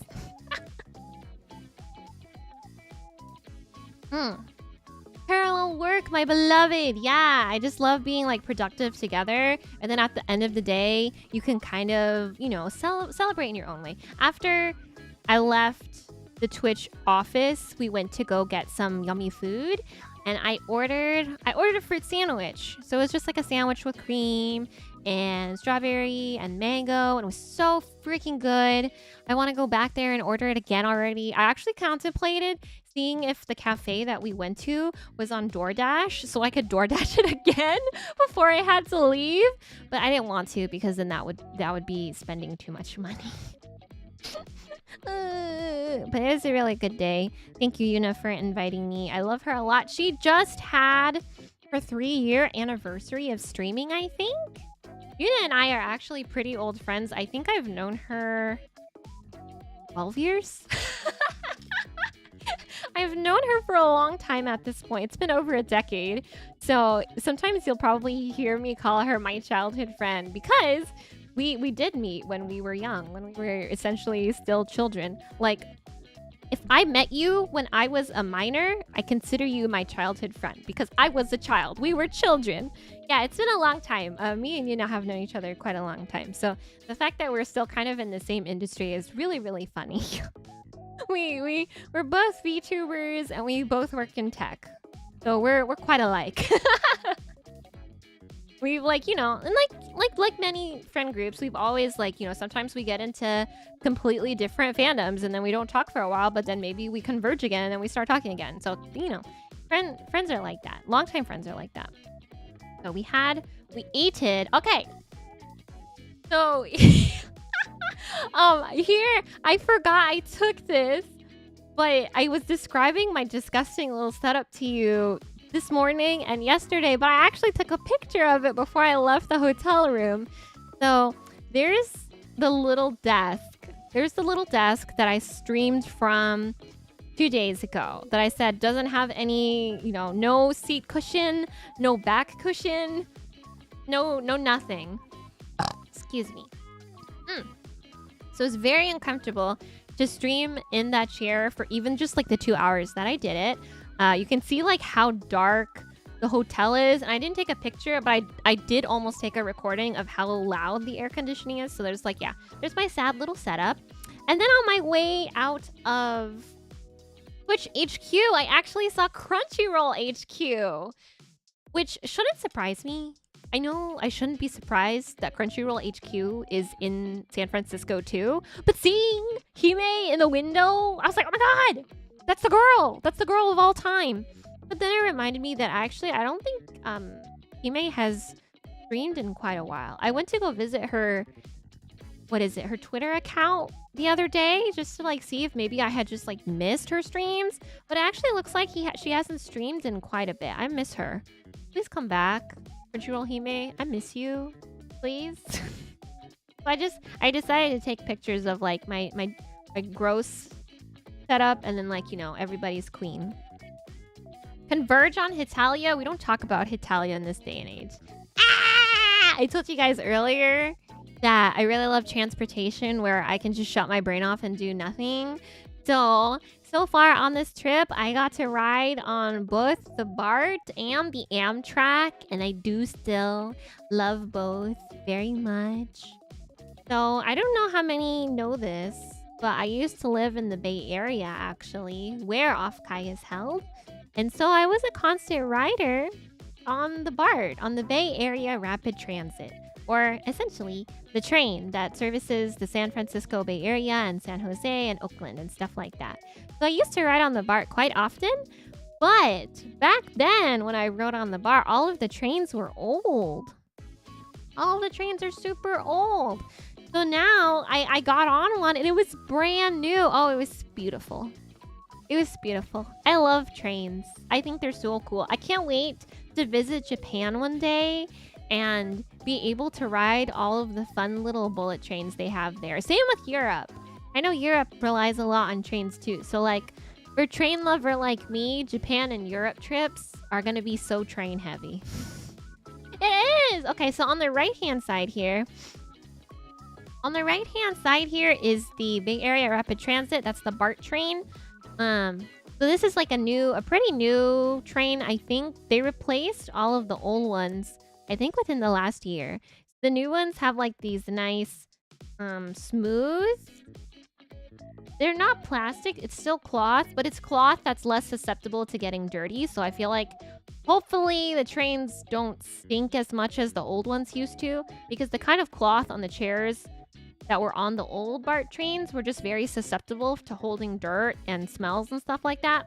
But I don't think the new ones are like that. There's also like a cute little screen. You can kind of see it in the middle. There's a glare on it there in the photo that shows you where your train is on the line. It shows you what line you're on and what stops are on the line. So if you're unfamiliar with the area, if you're unfamiliar with the transit system, you can still kind of get around easily without being, without having to learn everything. Because I feel like the most daunting thing as a visitor is trying to figure out the transit system. And luckily for me, I'm pretty okay. I've been using the BART itself for I used it for a while. So I'm pretty okay at reading transit systems for other cities. Like when I went to Chicago, that one was pretty straightforward. That one was kind of easy. I got it. New York, I don't know. Toronto might be a little bit... No, I think New York might be the hard one. I don't remember which northeast system looks like it might be a little bit of a trouble for me. But I also have done Vancouver's, and Vancouver's was fine. Yeah, trains are so cool. I love them a lot. And then on the left, in the left picture here, there's the Amtrak train. That one is a little bit more of a long distance train rather than like a speedy get around the bay train. That one services a lot of different parts of the United States. And you can, for the Amtrak train, you can get a room. You can get a full room. You can get a half room, or you can just get a regular seat. And I love both trains. I like the trains in general. I like being able to sit and just stare out the window or read a book or listen to music, listen to a podcast, listen to an audiobook. I do enjoy being able to see the scenery coming, flying past without being in charge. I told you this earlier. Without being in charge of driving, Driving means I have some responsibility, but getting on the train is so brainless. I love it. Also, it makes me feel like an anime protagonist because every single anime protagonist, set in modern contemporary Japan, rides the train or rides the bus at some point. It's integral to being in an anime that at some point you ride the train. So, you want to feel like an anime protagonist, go to a city that has a good transit system, ride the train. That's my advice to you. Crunchyroll Himi made an announcement. She will focus on projects like the interview and post content on the... so she doesn't really stream gameplay and stuff anymore. She's focusing more on recorded content, edited content, things like that. Okay. New York is more complicated than Toronto and Vancouver. It's kind of like the one to the city. South Korea and Japan is... I know Japan's is really, really complex, but I hope to one day at least experience it. Even if I get lost, I won't be upset about it. I'll make sure that I try the train system on a day where my plans are flexible, so I have the luxury of being able to get lost and kind of find my way around. Do you think I'll think differently if I play that? What is that horror game that's set on a train? There is one. I know there's the station game that's a horror game. I don't know if it's a horror game. It might be a suspense game or something like that. And you're in a station. Are you trying to escape a station, I think? Something like that. And then there's another one where you're like on the train itself. I don't remember what they're called, but I feel like I don't know. I don't know if I would play them. I'm not a horror game player. I'm quite bad at horror games, which makes me feel kind of bad because I know my gen mates want to play a horror game together, but I really am not good with them. I feel like I'll try most games, but horror games are kind of where I like draw the line. Some of them are okay, and some of them are a little too much for me. Like I can handle the kind of horror I can handle is like Little Nightmares, where it's not even that bad. But anything scarier than that, I don't think I can do it. Platform 8? Yeah. I think that's what it's called. That's the one where it takes place in like a station. Okay. Let me show you my last one. Alright, so I went on the train and that was really fun. I love trains. I wish that I could ride them more. Honestly, I wanted to take a train here. Like, you know, I wanted to take a train to San Francisco from across the country. But it was too expensive compared to a plane ticket. Why is it so expensive to support my transportation method of choice? That makes me really sad. Anyway, let's... Alright, last picture. Last one. Can you guess what it might be? It's something here at my dad's house.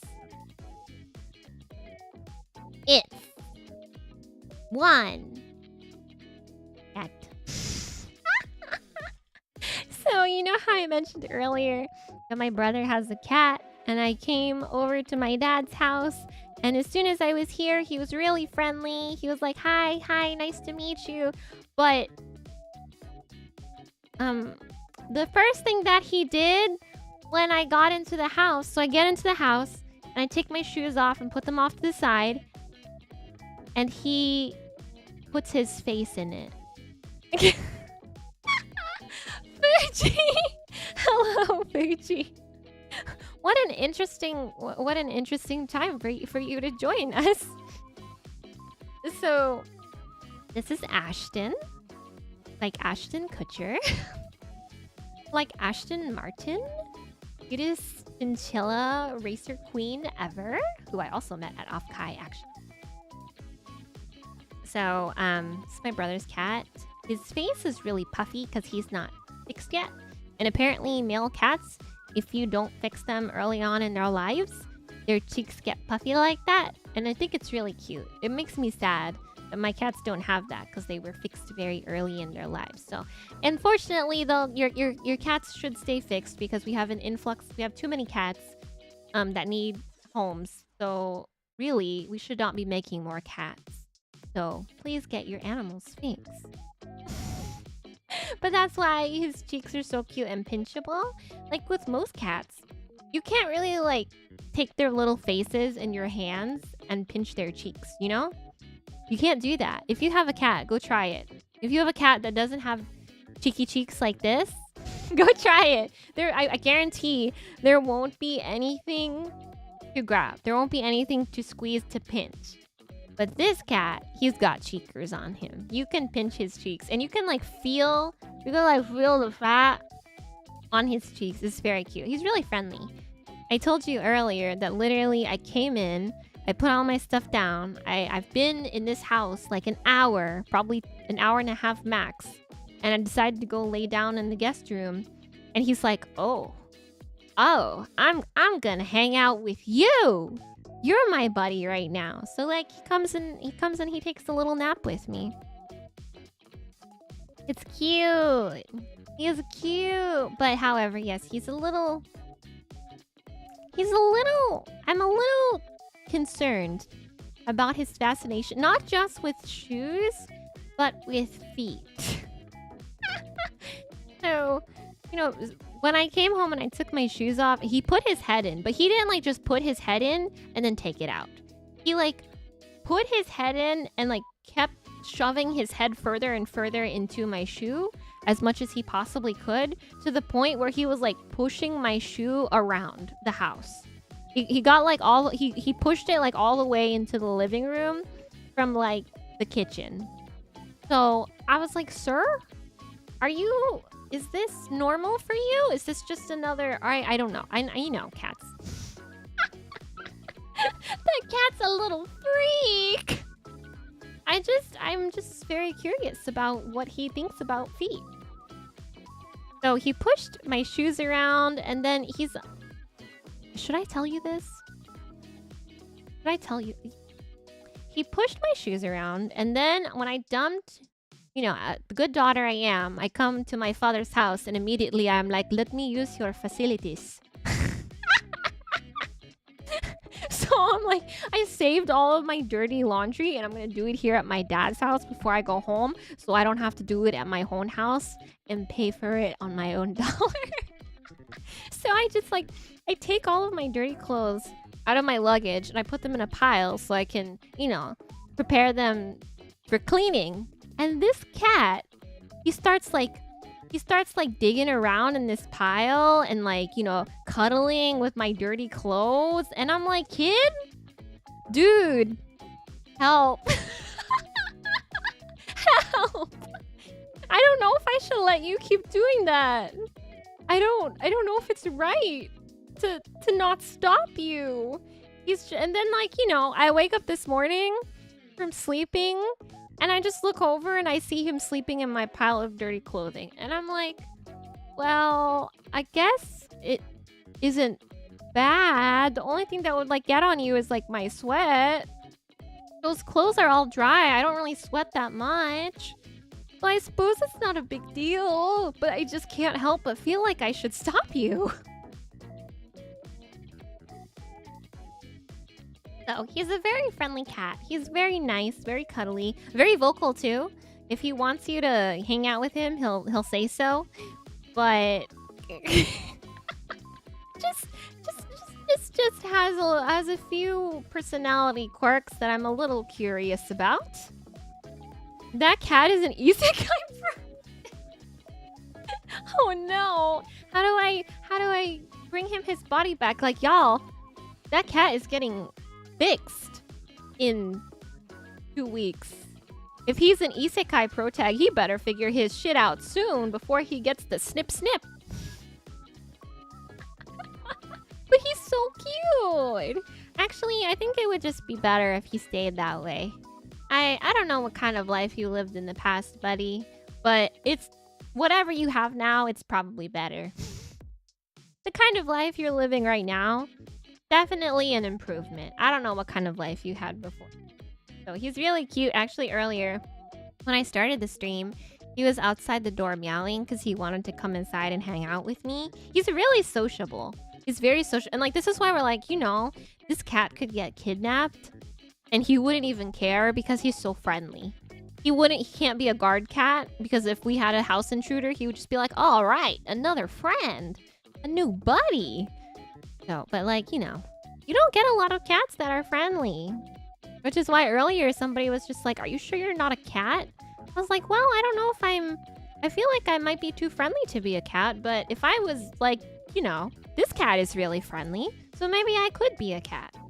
Would you like to see me with cat ears? Should I ask my model illustrator for a cat ear toggle? I don't know if it would fit me. I don't know. Am I more like a cat girl? Am I more like a dog girl? Sometimes I feel like I'm more of a dog girl because I have my moments where I'm not exactly clever and I get excited pretty easily. I think cats are like, they're cool, they're collected, they can be aloof and scheming. I don't know if any of those adjectives apply to me. You like my model as it is right now? Thank you. Thank you, thank you. I know, I'm really new. I can't even be daydreaming about model toggles or alternate outfits or anything because I've only been alive for how many years? How many weeks has it been, huh? Let me look at my calendar really quick. If I debuted on May 18th, that was 1, 2, oh. Eh? How many days are there in May? A lot? Okay, there's 18. So 25th is 1 week. June 1st is 2 weeks. Okay. June, the end of this week will be 3 weeks, and then the end of next week will be 4 weeks. So basically the 15th. So here's the thing. If I debuted on May 18th, is my 1 month anniversary 4 weeks? Is it 4 weeks after I debut, which is technically a month, or is it a month on the same date? So if it's 4 weeks after I debuted, that would be June 15th. But if it's a month later but the same date, that would be obviously June 18th. So, I mean, I guess it would probably be June 18th. If I say a month later, people will think the exact same date. Okay. I thought you said it had some... I do have some interesting toggles. I've showed you guys, the... What is it? This toggle? Oh, that's not it. This toggle? Yeah. I've showed you the hairpin toggle. I have... But that's basically it. I have one other toggle that I don't want to use because I feel like it might get me banned on platforms. You're just gonna have to use your imagination for that, or commission somebody to essentially draw out your vision. I can't help you any more than I've helped you by describing it for you. It's a toggle that would get me in trouble. I don't even know why they included it, hilariously enough. I didn't ask for it. I didn't ask for any toggles. I didn't ask for any emotions. I was just happy to get what I got and start streaming. And I got what I got. And then I ended up with one toggle for my hairpiece, and then another toggle for some other stuff. I don't even have a jacket toggle. I actually can't take this jacket off. But I can take other parts off, which is really quite something. Quite something. Okay, those are all the pictures I have for you today. Is it yabai? It's kind of yabai, yeah. I don't think I can show it. I feel like I'll get in trouble if I show it. That's okay. I'll just let you wonder what it is. My favorite expression is when you drink from your water bowl. It's not a water bowl. It's a water bottle. And like, I've been drinking from it this entire time, but today my phone isn't registering it as my tongue. It registers as my tongue if I actually stick my tongue out. But today it's just registering me as opening my mouth. I mean, I can stick my tongue in and out pretty fast.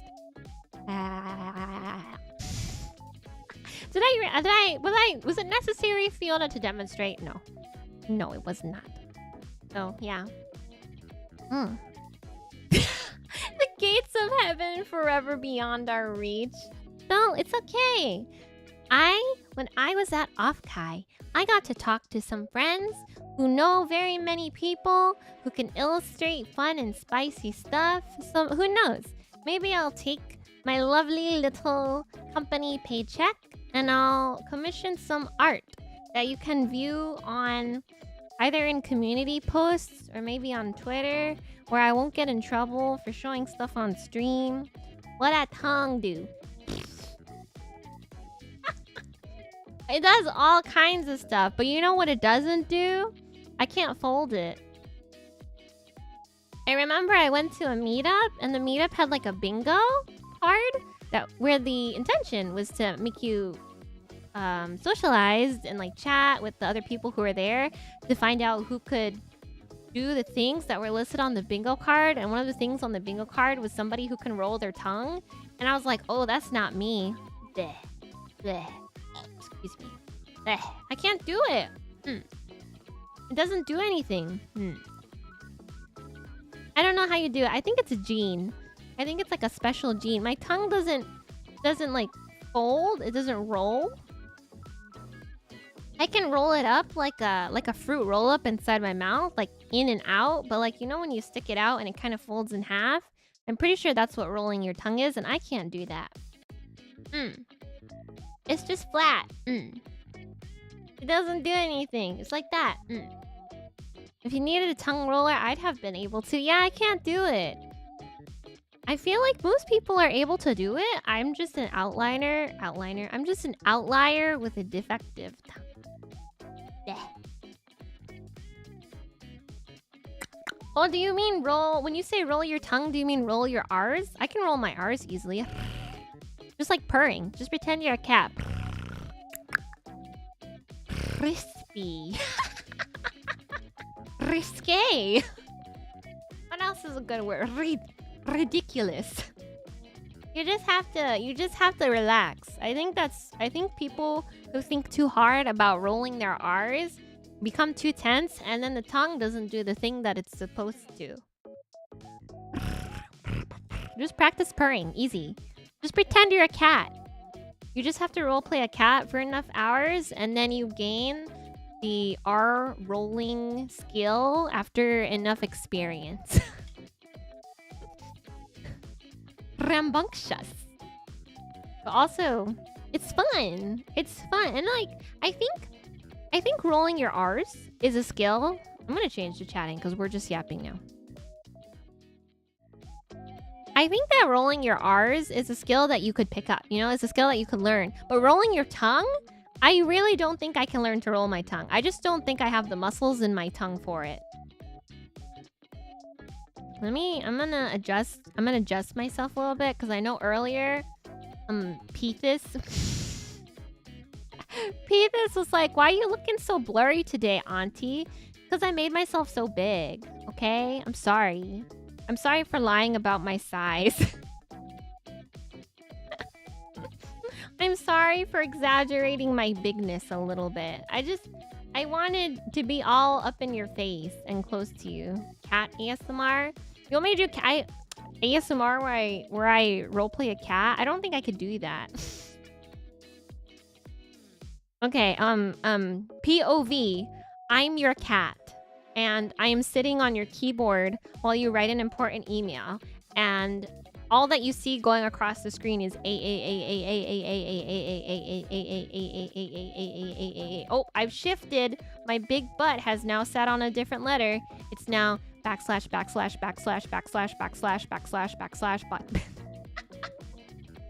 Okay. Oh, I'm bored of sitting on your keyboard. I think instead I'm going to spin around 3 times to try and get comfortable on your desk. Oops. In my fervor of trying to find a comfortable spot on your desk, my big foot has accidentally knocked down your unfinished bottle of Mountain Dew. Oh dear. Oh my. I suppose you should clean that up. Okay. So while you go to get a paper towel, maybe a damp paper towel and a dry paper towel to clean up the mess that I have made with your Mountain Dew, I decide to walk in the puddle of Mountain Dew and then walk across your desk again. So now that there are sticky little cat paw prints across your desk from the source of the spilled Mountain Dew. Oh wait, you've left? Oh, you've you've vacated your gaming chair to go get some paper towels to clean up your my Mountain Dew mess? Oh well, don't mind if I do. I take my little paws and sit down on your gaming chair, you know, putting more Mountain Dew on your seat. Is this the cat roleplay you wanted? Is this what you wanted? Pethis? Yeah, what about Pethis? Pethis. Why are you laughing at how I say Pethis' name? Hello, welcome. I don't even know what I'm talking about anymore. The purr play. So like, I don't know, you hear cat roleplay at ASMR and you feel like, ooh, this might be fun and cute, but it's not. Cats are just little bastards. Do you want me? Actually, like, I'm not even gonna ask that question. Do you want me to be like our cat we have here and put my face in your shoe? Would that spark joy? Do you want me to roll around in your dirty laundry? Don't answer that. I don't think I want to know the answer to that. Cats are hermit crabs. They're just funny little dude. This ASMR is really weird. You're so mean to me. ASMR is such a vulnerable thing to do. And I share my vulnerability with you, and I do it for you. And you'd say it's weird.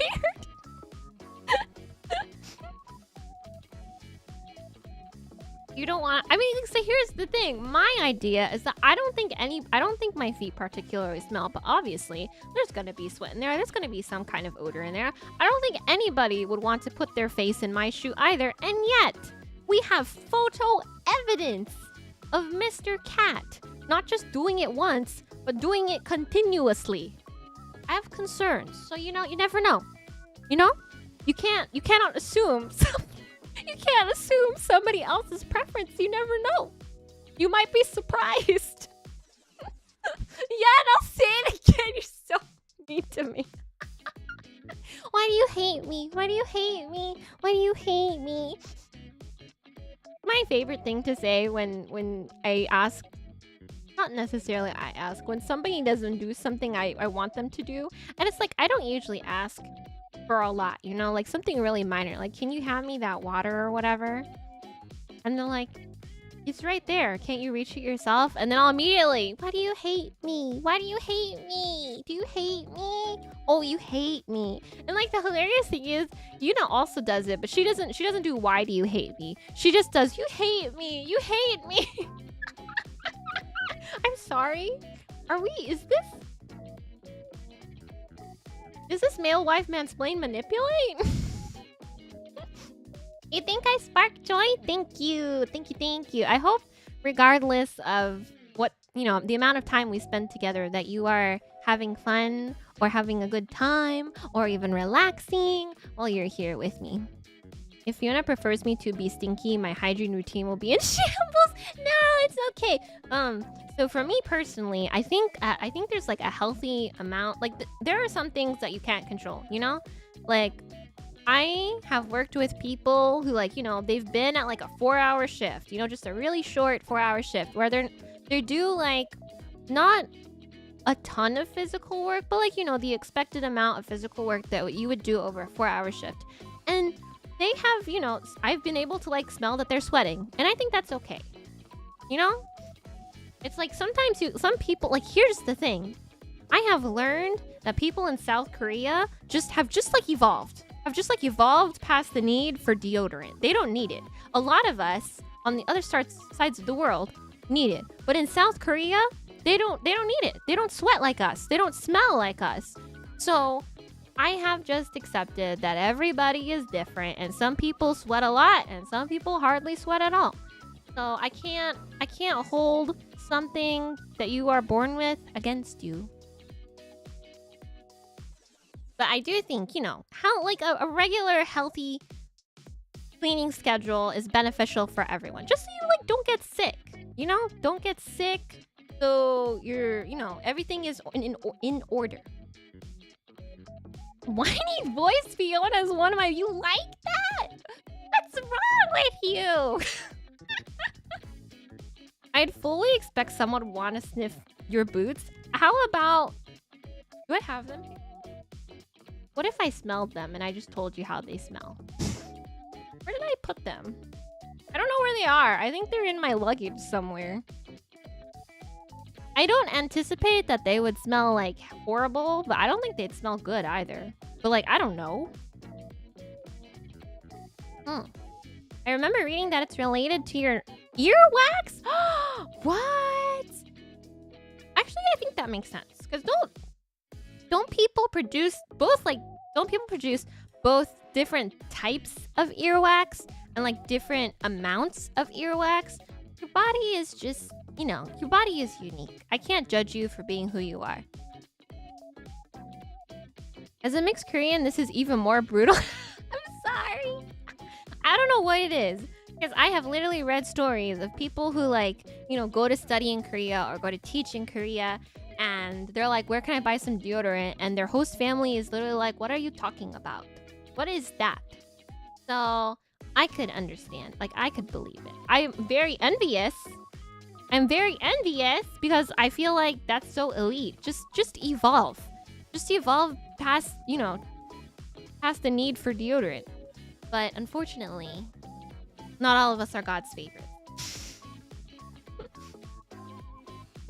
Oh, earwax is regional, and that is crazy. Because like I hear in some, basically like in some cultures it's more waxy, and then in some cultures it's like more dry. Which is why across different cultures there are different tools to clean out earwax, because it's different depending on where you go. That's like insane to me. That's crazy. Just another reminder that one's experience is not universal. Suffering in the heat is messy, I know. It's super, super hot where I am right now. I wanted to go out and touch grass, actually. I had plans. I had dreams. I wanted to go out to the zoo. I wanted to go mini golfing. I potentially wanted to do other stuff outside. But then I arrived and I looked at the weather report that said, oh, you're gonna get a heat wave. And I decided, maybe touching grass is overrated after all.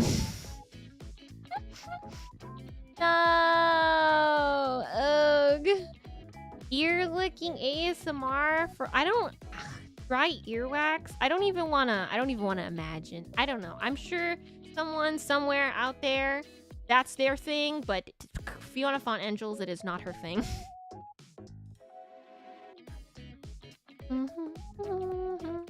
Wow, you have a high body temperature because you're like from cold places. Aww. That's hard. I feel like I'm thankfully lucky enough where, yes, I sweat, but I don't sweat like a ton. I don't need a lot. I'm okay. I am a happy medium. Medium? I don't even know. Medium to light? Light?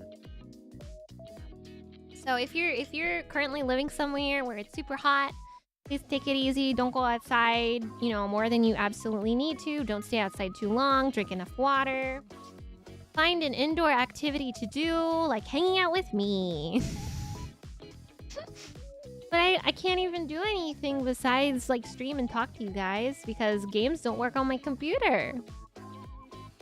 I have a lower than average body temperature and I still have no idea where it came from. And it's different too because like your body temperature doesn't necessarily affect what you can handle. I know some people who have very cold body temperatures and they're like, sometimes they want to be warmer, sometimes they want to be colder.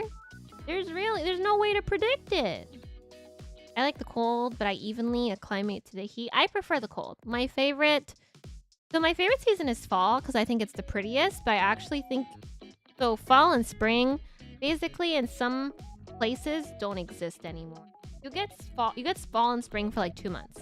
So if I had to choose between winter or summer, I am definitely in camp winter because I like being too cold. I would rather be too cold than too hot. If I'm too cold, I can still find a way to sleep. I can still manage to sleep by just like piling enough blankets on me, and sometimes I'll like turn over and sleep on my arms. Or like I can curl up and still make myself warm enough that way. But if it's too hot, I literally can't sleep. What am I supposed to do? I've peeled all of my clothing off. I don't have any blankets. It's still too hot. What am I supposed to do? Peel off my skin? There's nothing you can do when it's too hot. So I would rather be... So I like winter. Also, winter is great because it kills all of the bugs. There are no more bugs hanging around in the winter time. I don't have to, find silverfish in my freaking bathroom. I don't have to see a little beetle crawling across my floor. Spiders are fine, honestly, because they kill the other bugs. But I would rather not see the other bugs. If I see the other bugs, the spiders are not doing their jobs. It is a lot easier to add than to remove. That's what I'm saying. Winter is the best. And winter has some of the most fun, I feel like, aesthetics. Like you got, staying inside and having comfy cocoa under blankets in front of the fireplace, mittens and scarves and cardigans and cute little beanies. Like, I think winter overall more enjoyable than summer. And like summer has its merits, but that's like, I'm gonna be real with you. Summer's merits are all about outside, but what happens when it's too hot outside, huh? Summer's merits are like going to the beach, going swimming, going skateboarding, roller skating. Well, what happens when it's 110 degrees and it's too hot to do any of those things? Huh? Then summer loses all of its appeal. All you can do is eat a popsicle inside. So, I guess summer is the new...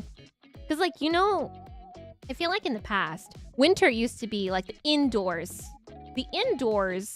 season, you know? Everybody would go out during the summer. But now it feels like it's so freaking hot that summer is the indoors season. You stay inside during the summer because it's too hot. I don't want to take off my blanket at night. The monster might grab me. I'll protect you. Actually, it's a coin flip. I might protect you, or I might wait until you fall asleep and then grab you suddenly and then scare you awake again. It's up to you if you want to play that gotcha. Summer was only fun when I was school because there was no school. Yeah. But like for those of us who are no longer in school, haha. Summer, like, you know, it's just another season. Those of us who work full time, go to work, have our happy little day jobs, still go to work in the summer, so like nothing changes. So in that way, actually, when you were a student, the appeal of summer was actually buffed because you were a student. But when you are no longer a student and all seasons are the same, it is easier to decide which is the better one, which is winter. Only reason summer is so appealing when you're younger is because you're blinded by the inconvenience of school. When every season is treated the same way because you are working year-round, summer is the best. Though, I will concede, if you happen to, unfortunately, work in retail, winter is probably the worst because you have the holiday rushes all in winter. They're all in winter.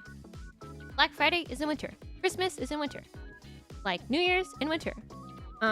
Everything. Cyber Monday is in winter. So I'm sorry if that's the case.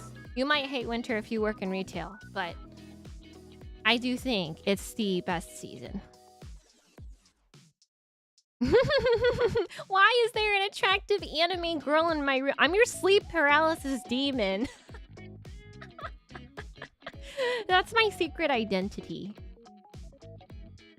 My secret identity is sleep paralysis demon by night, cute angel girl by day, and public servant by morning. I still like summer in some regards. I know there is some appeal. But overall, I think I would rather stay inside during the summer and then go out during the winter and feel the crisp, cool air on my face. It's really refreshing. I just think that it's gotten so hot nowadays that summer has lost so much of its appeal. But you know what? When I was in the Bay Area for Off-Kai, the weather there was really nice. That kind of weather was really tolerable. It was really mild. So maybe summer is much easier to handle if you are like near the ocean where it doesn't get super, super hot. I think that's okay. That would be fine. But if you go farther inland and there's no cool ocean to basically bring the temperatures down, it's too stinking hot. We'll just do winter. Winter is the best. And like, I don't know if you follow a lot of other streamers who may be in other climates, but I've seen my poor friends in Australia who literally like during the summer, they're like, I'm sorry, I can't stream because my computer makes the room hotter. It's already really freaking hot. My air conditioning is constantly running because it's so dang hot. I feel so bad for them. They're just like, I can't stream, I'm sorry. Because streaming makes me hot because I'm talking. And then my computer running also makes it hot. So it's just like the heat. Bad. Winter, elite. Winter is elite taste. My computer was my heater. Exactly. Like, I'm the same way. If winter comes around and it gets too cold, all I gotta do is like turn on my computer and then turn on some kind of heavy program. Like, you know, let's turn on Photoshop and Genshin and Star Rail all at the same time. There, easy. I have a heater. But like during the summer, It really stinks that I want to stay inside because one, it's like it's really hot outside, but if I decide to use my computer inside my room, it makes it even hotter. So you just have to pray that you have central air conditioning and just, have to deal with that. The moment summer hit, I noticed my PC performance plummet. Oh no, that's so sad. Oh, our poor little PCs. Make sure, I don't know how many people are diligent about watching the temperature on your PCs, but there are very easy to use free programs that you can just like keep running in the background and it will measure the temperature of your internals for you so that you know if something is getting too hot. I really should be better about checking mine. I think the last time that we streamed when I was home, like when we were streaming maybe like Grand Blue Fantasy a couple of weeks back, I did mention that my computer felt really, really warm. And what did I do about it? I was just like, wow, my computer's really hot, guys. And then I kept playing.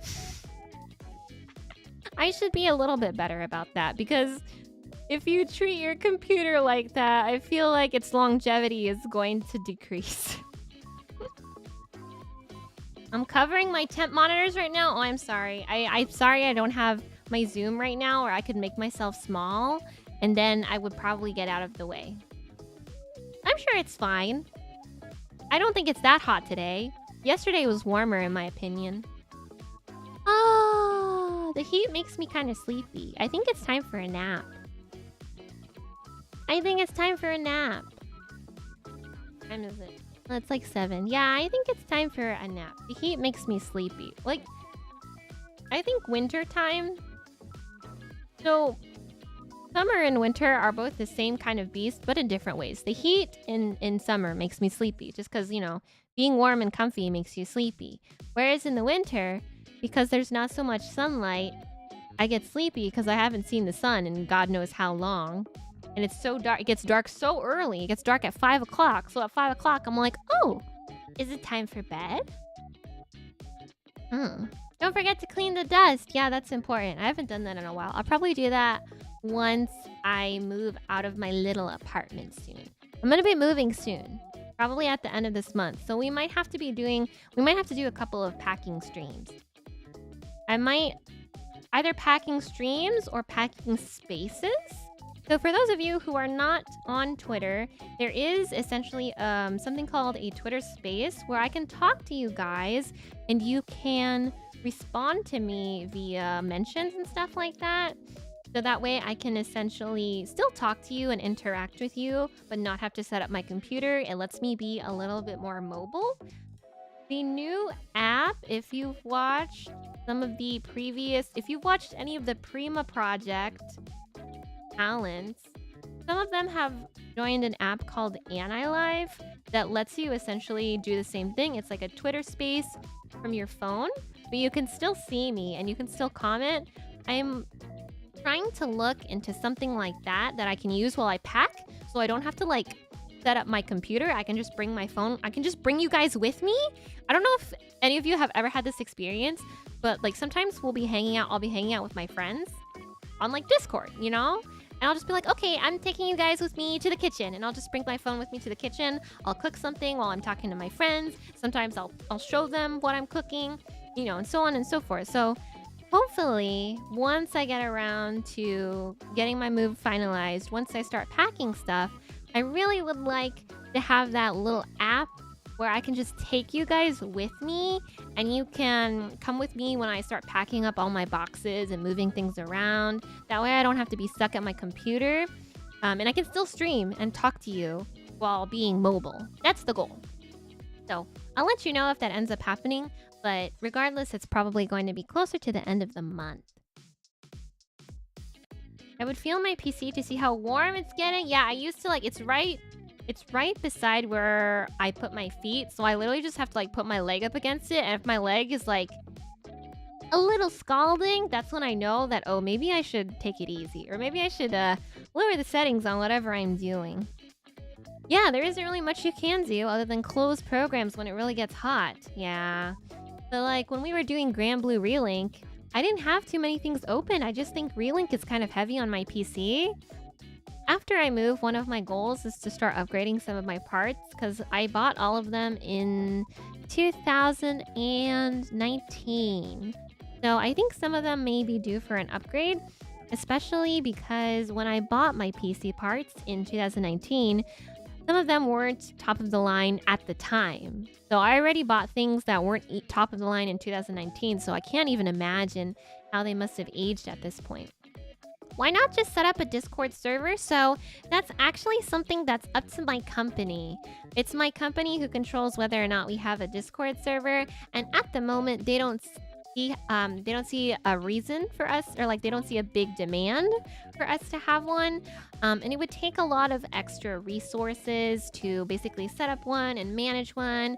So at the moment we don't have one. Maybe in the future it might be a possibility, but for the time being, I'm trying to figure out alternative methods where I can still kind of like stream and hang out and show you things while I'm moving around without using like Discord and stuff. Congratulations on the move! Thank you! Yeah. I mean, I've told you guys before that my apartment setup's not super great. My building is kind of old. Whenever the weather is bad, sometimes the power goes out, sometimes the internet goes out. The insulation is kind of bad, so I'm finding little dudes, I'm finding little bugs all the time. I don't know how many silverfish I've found in the past month. You would think. You know, I'm like, the first time I saw a silverfish, I was terrified because it's got so many legs. But I've seen so many at this point that I'm like, oh, another one. Another one. So I'm very excited to move out. And then it also means that my recording setup isn't so janky. Because as some of you know, whenever I record vocals for songs, voice lines, anything like that, I have to go sit on the floor of my sliding closet in my tiny little PVC pipe and moving blanket booth. And it's really, really uncomfortable for Auntie's back. So that will improve. And then we'll have more space to actually do those exercise streams that I would really like to do. Yeah, it's just like Minecraft. It's just like Minecraft. I do want to mention that for those of you who aren't familiar with my friend Rina Astera, if you go to YouTube and type in Rina Astera, R-I-N-A space A-S-T-E-R-A, she's another VTuber, and she's been playing on a Minecraft server lately, which is actually a Minecraft server I share with her. I haven't had any time to build on it, but we are planning on building some basic amenities in the server and then inviting other VTubers to come play in it. So if you're interested in seeing our Minecraft server come to life, I would check out both my channel and her channel, but she's been working on the Minecraft server more than I have. I've been kind of busy with Afkai and moving and stuff like that, so I haven't had any chance to log in. I basically set up the server, I sent her the information on how to get inside, and then I haven't really touched it, but I know she's going to be playing on it later this week. Yeah. It's on our server called Hagcraft. Our server is, for the time being, called Hagcraft. So if you're interested in seeing it come to life, we're probably both going to be working on it separately and hopefully in the future together at some points. But while I'm in the process of moving and getting things situated, it might be a little bit touch and go. So for the time being, I anticipate she's probably going to be spending more time on it than I will. But honestly, I'm going to be real with you. She's probably better at playing Minecraft than I am. I'm kind of bad at it. I only know how to dig in the dirt and collect flowers. Hagcraft! Yeah. It's called Hagcraft. And I installed a seed, and now the spawn is like right beside some cute cherry blossom tree groves. So I hope that we can make it like a nice little hub and invite other VTubers to come play and have it kind of be like a nice Minecraft collab server where people can build their things in their own time, but also just like, you know, in passing, say hi to somebody else who might be building something else. Hi, Glove! Yeah. Well, despite it being called Hagcraft, it's not going to be just for hags. I don't want to exclude anybody. So just for the time being, because it is a server that's being spearheaded by 2 hags, it's just temporarily called Hagcraft. It's only temporary. I did mention before that my CEO said if it gets really big, we have to change the name. Yeah, I think it's a really fun phenomenon where, like, you know, I could be playing Minecraft and you might be playing Minecraft, and we might not necessarily be like scheduling a collab or even playing together, but I really think it's a nice place just to like sort of hang out, like parallel play. It's basically like a place where you can parallel play, parallel build, parallel Minecraft. And you know how I feel about that. You know I love that. So here's the thing. If I could, I would leave it named Hagcraft. But my CEO specifically said, if it gets big and popular, we have to change it. So for the time being, it's called... Enjoy it being called Hagcraft while it's still called Hagcraft. Because we have big plans, we have big dreams for it, and hopefully lots of people come to play in it. Oh, I think it's nap time, you guys. Define big? Well, I don't know. My CEO didn't really say how big is. He was just like, if it gets big, we're gonna change the name to something a little more professional sounding. So, well, we'll cross that bridge when we come for it. For the time being, we still have to set it up. But yeah, from yapper to napper. I'm a yapper and a napper. After I yap, I must nap. Well, like, I got up early today because I helped my dad with some chores and stuff, with some errands. And so I'm tired because I got up early to do that. And then I also ate a lot. I ate before the stream at a Costco hot dog. I ate before the stream and then I ate again after I came back from errands. So I'm also full of food and now I'm asleep.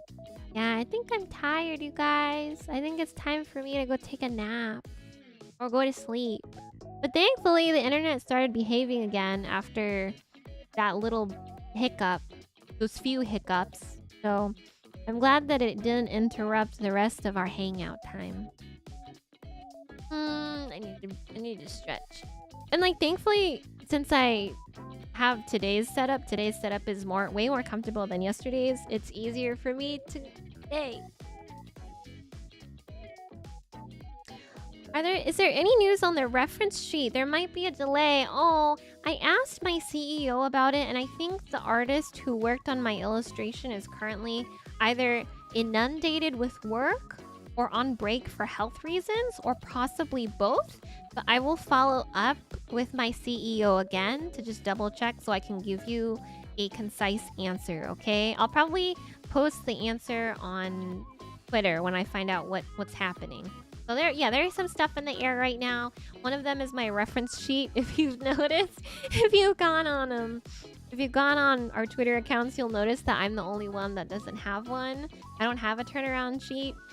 The other thing that's up in the air is my Twitch affiliate onboarding, because my company is still trying to figure out the entire setup for that thing. You know, that's their thing. I'll let them figure it out once they figure it out. And then the last thing that's still up in the air is I told you this in Tuesday's stream, is the grand prize thing that I won from a special limited raffle while I was at Offkai. If you want to learn more about that, you can just watch Tuesday's VOD, but essentially I won like a big, expensive grand prize when I was at a private party. And we're trying to figure out how to like integrate that into everything, but I'm very excited. But as you can probably tell, I'm falling asleep. I'm getting kind of sleepy, so I think it's time for me to go rest. Wow. Fiona won the One Piece. I won the onest piece. I wonest the piece. You'll see. When it happens and it comes to life, I'll tell you guys that this is what I won, that this is what I ended up getting, and that's why I was so surprised and shocked. But I'll share more details with you once we have a little bit of a better timeline, essentially. I don't know when I'll be able to share it with you either. but hopefully sooner better than later. But just remember, patience is important for big projects. Yeah, I'm kind of sleepy. After yapping, how long have I been yapping? Has it been... It's 9. It's been almost 3 hours. It's been almost 3 hours. So I'm gonna go rest. Maybe eat one more time and then take a good sleep. Okay? Thank you guys for coming to hang out today. Do you remember what our next stream is? On Saturday night. I don't know if I'm going to have anything left to yap about. I've yapped all my little yaps out. Oh, Rena, hello. There's Rena. We were talking about you earlier, about how we're doing a Minecraft server together. And how everybody should go watch you play Minecraft. Because you're probably better at playing Minecraft than me. Thank you. Yeah, on Saturday we're going to be doing what I call scuff karaoke. And what I mean by scuff is it's very likely I'm going to be singing a cappella. Because I don't know how to figure out the delay. Because I know with some karaoke things, like with karaoke streams, you have to time your mic input and your music output so that when you sing, it's the same on stream. Because like it might sound synced to me, but to you guys it's going to be delayed. And I don't know how to fix that. So I might just forgo fixing it and sing a cappella for you. I don't have a theme for Saturday. I might make a set list beforehand, but at this moment I have no plans. We're just going to wing it. We're just gonna vibe, okay? We're gonna do what we feel like. Thank you for hanging out with me. I'm glad you had fun listening to me yap. And I'm glad you guys just like, you know, had a good time. Talk to me.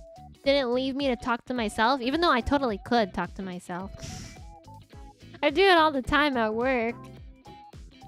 When I was younger, people would be like, huh, you talk to yourself. Oh, that's very interesting. And by interesting, they like meant weird. But it's a skill that hella came in handy when I ended up becoming a VTuber. Yay! Yeah. Well, hopefully I'll see you on Saturday night. Whatever happens, happens. We're just gonna hang out. And basically, I want it to be like, you know, just really chill karaoke. I won't drink because I told you guys what happens if I drink.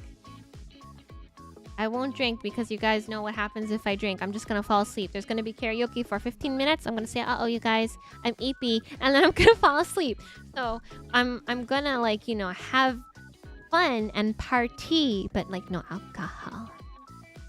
Look where it got you. I know! It got me this far. And like I said earlier, everything that I've experienced before now has led me to this point, and I am quite happy being at this point where I am now, so I can't really complain. Hella? What do you mean? What's wrong? Why are you quoting hella? Huh? Why are you quoting hella? What's wrong with saying hella? Isn't that what the kids say? Or is... I was born to be a VTuber, yeah. I feel like... So, this is a funny little tangent, but when I went to go eat with my old work friends on Monday, I was really brave, you guys. I was real brave, and I actually showed them my channel. And one of my friends watched my debut, and she complimented it, and she praised it a lot. And she said that I have like a great voice and personality for this. So I was very happy that, you know, even like a quote-unquote normie person thought that I was still impressive. Because, like, I know, to some normie people, this is, like, super cringe. But whatever. Kill the part of you that cringes, not the part of you that's cringe. Fiona drinking stream. Duration, 24 minutes. Well, to be fair, it probably takes at least 30 minutes for the alcohol... For me to start feeling the alcohol. So I think it would be, like, maybe 45 minutes. 30 minutes... So, like, you know... 30 minutes, and then in 30 minutes I feel the alcohol, and then in 15 minutes after I start feeling it, I'm like, oh no, you guys, I don't think I can do this anymore. Good night. Bay Kids say it? You think it's a Bay Kids thing? I don't know. Aw, you think my debut was wonderful? Thank you. I worked really, really hard on it. I hope it's really apparent that I really, really worked hard on my debut. I did everything that I wanted, that I envisioned, essentially. Everything that I envisioned that I wanted to try in my debut, I put it in my debut. So I was happy that I was able to fit everything I wanted to fit in it. I'm proud of it, actually. Well, just like, I don't know, I'm scared because like now I have to match that kind of output, that kind of quality for the rest of time. What am I supposed to do if I can't come up with anything that's more fun than that? What if I've used up all of my creative juices? I don't know. Hopefully more ideas will come to me in a dream. You can extend it by yapping before drinking. You're right.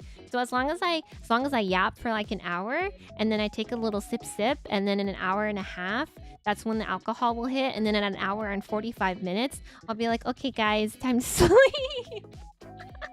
I can see that happening, but also like, you know, it'll work. It'll work. That'll get me to my quota. Yeah, it's just like, it's all strategy about how to extend my drinking streak. By drinking as little as possible and yapping as much as possible. Okay, you guys. What day is it? Man, what day is it? Is it Thursday? It's Thursday, right? Yes, it's Thursday. Okay, well, if I don't see you this weekend, I hope you have a good rest of your weekend. Make sure you do your 3 most important tasks. Eating well, sleeping enough, and healthy amount of exercise or moving around, okay? That's important. I will understand if you can't complete every single one, but 2 out of 3 is good enough, okay? Don't beat yourself up if you can't do every single one, as long as you do most of them. Or at least attempt to do most of them. Okay. Good boy. Good girl. Thank you. Yeah, I've had 2 meals today. So as long as I eat 1 more, that's 3 square meals. So I am all set for rule number 1. Number 2, how many hours of sleep did I get last night? Well, so here's the thing. I wanted to sleep a lot last night. I feel like I went to bed pretty early, probably like 10:30. But I woke up early because it was too hot. I couldn't sleep. This is what I mean. This is why summer is the worst season. This is why winter is the best season. I woke up because it was too hot. So we'll see about rule number 2. And then as far as rule number 3, I don't know. I'm on vacation. Do I have to exercise? I'll do some stretches. I'll do some yoga. How about that? Yoga's pretty low-key. Except for the downward-facing dog. We hate the downward-facing dog in this house. Thank you guys for hanging out. Have a good weekend, okay? Be good. Do your best. Take care of yourself. Be kind to others. And remember, I care about you. Okay? That's why I tell you all this stuff. I'm gonna go eat. It's time for my nap. Rule number 2 is really important, okay? Good night. See you guys on Saturday. If I don't see you on Saturday, have a lovely weekend. Okay? Good night.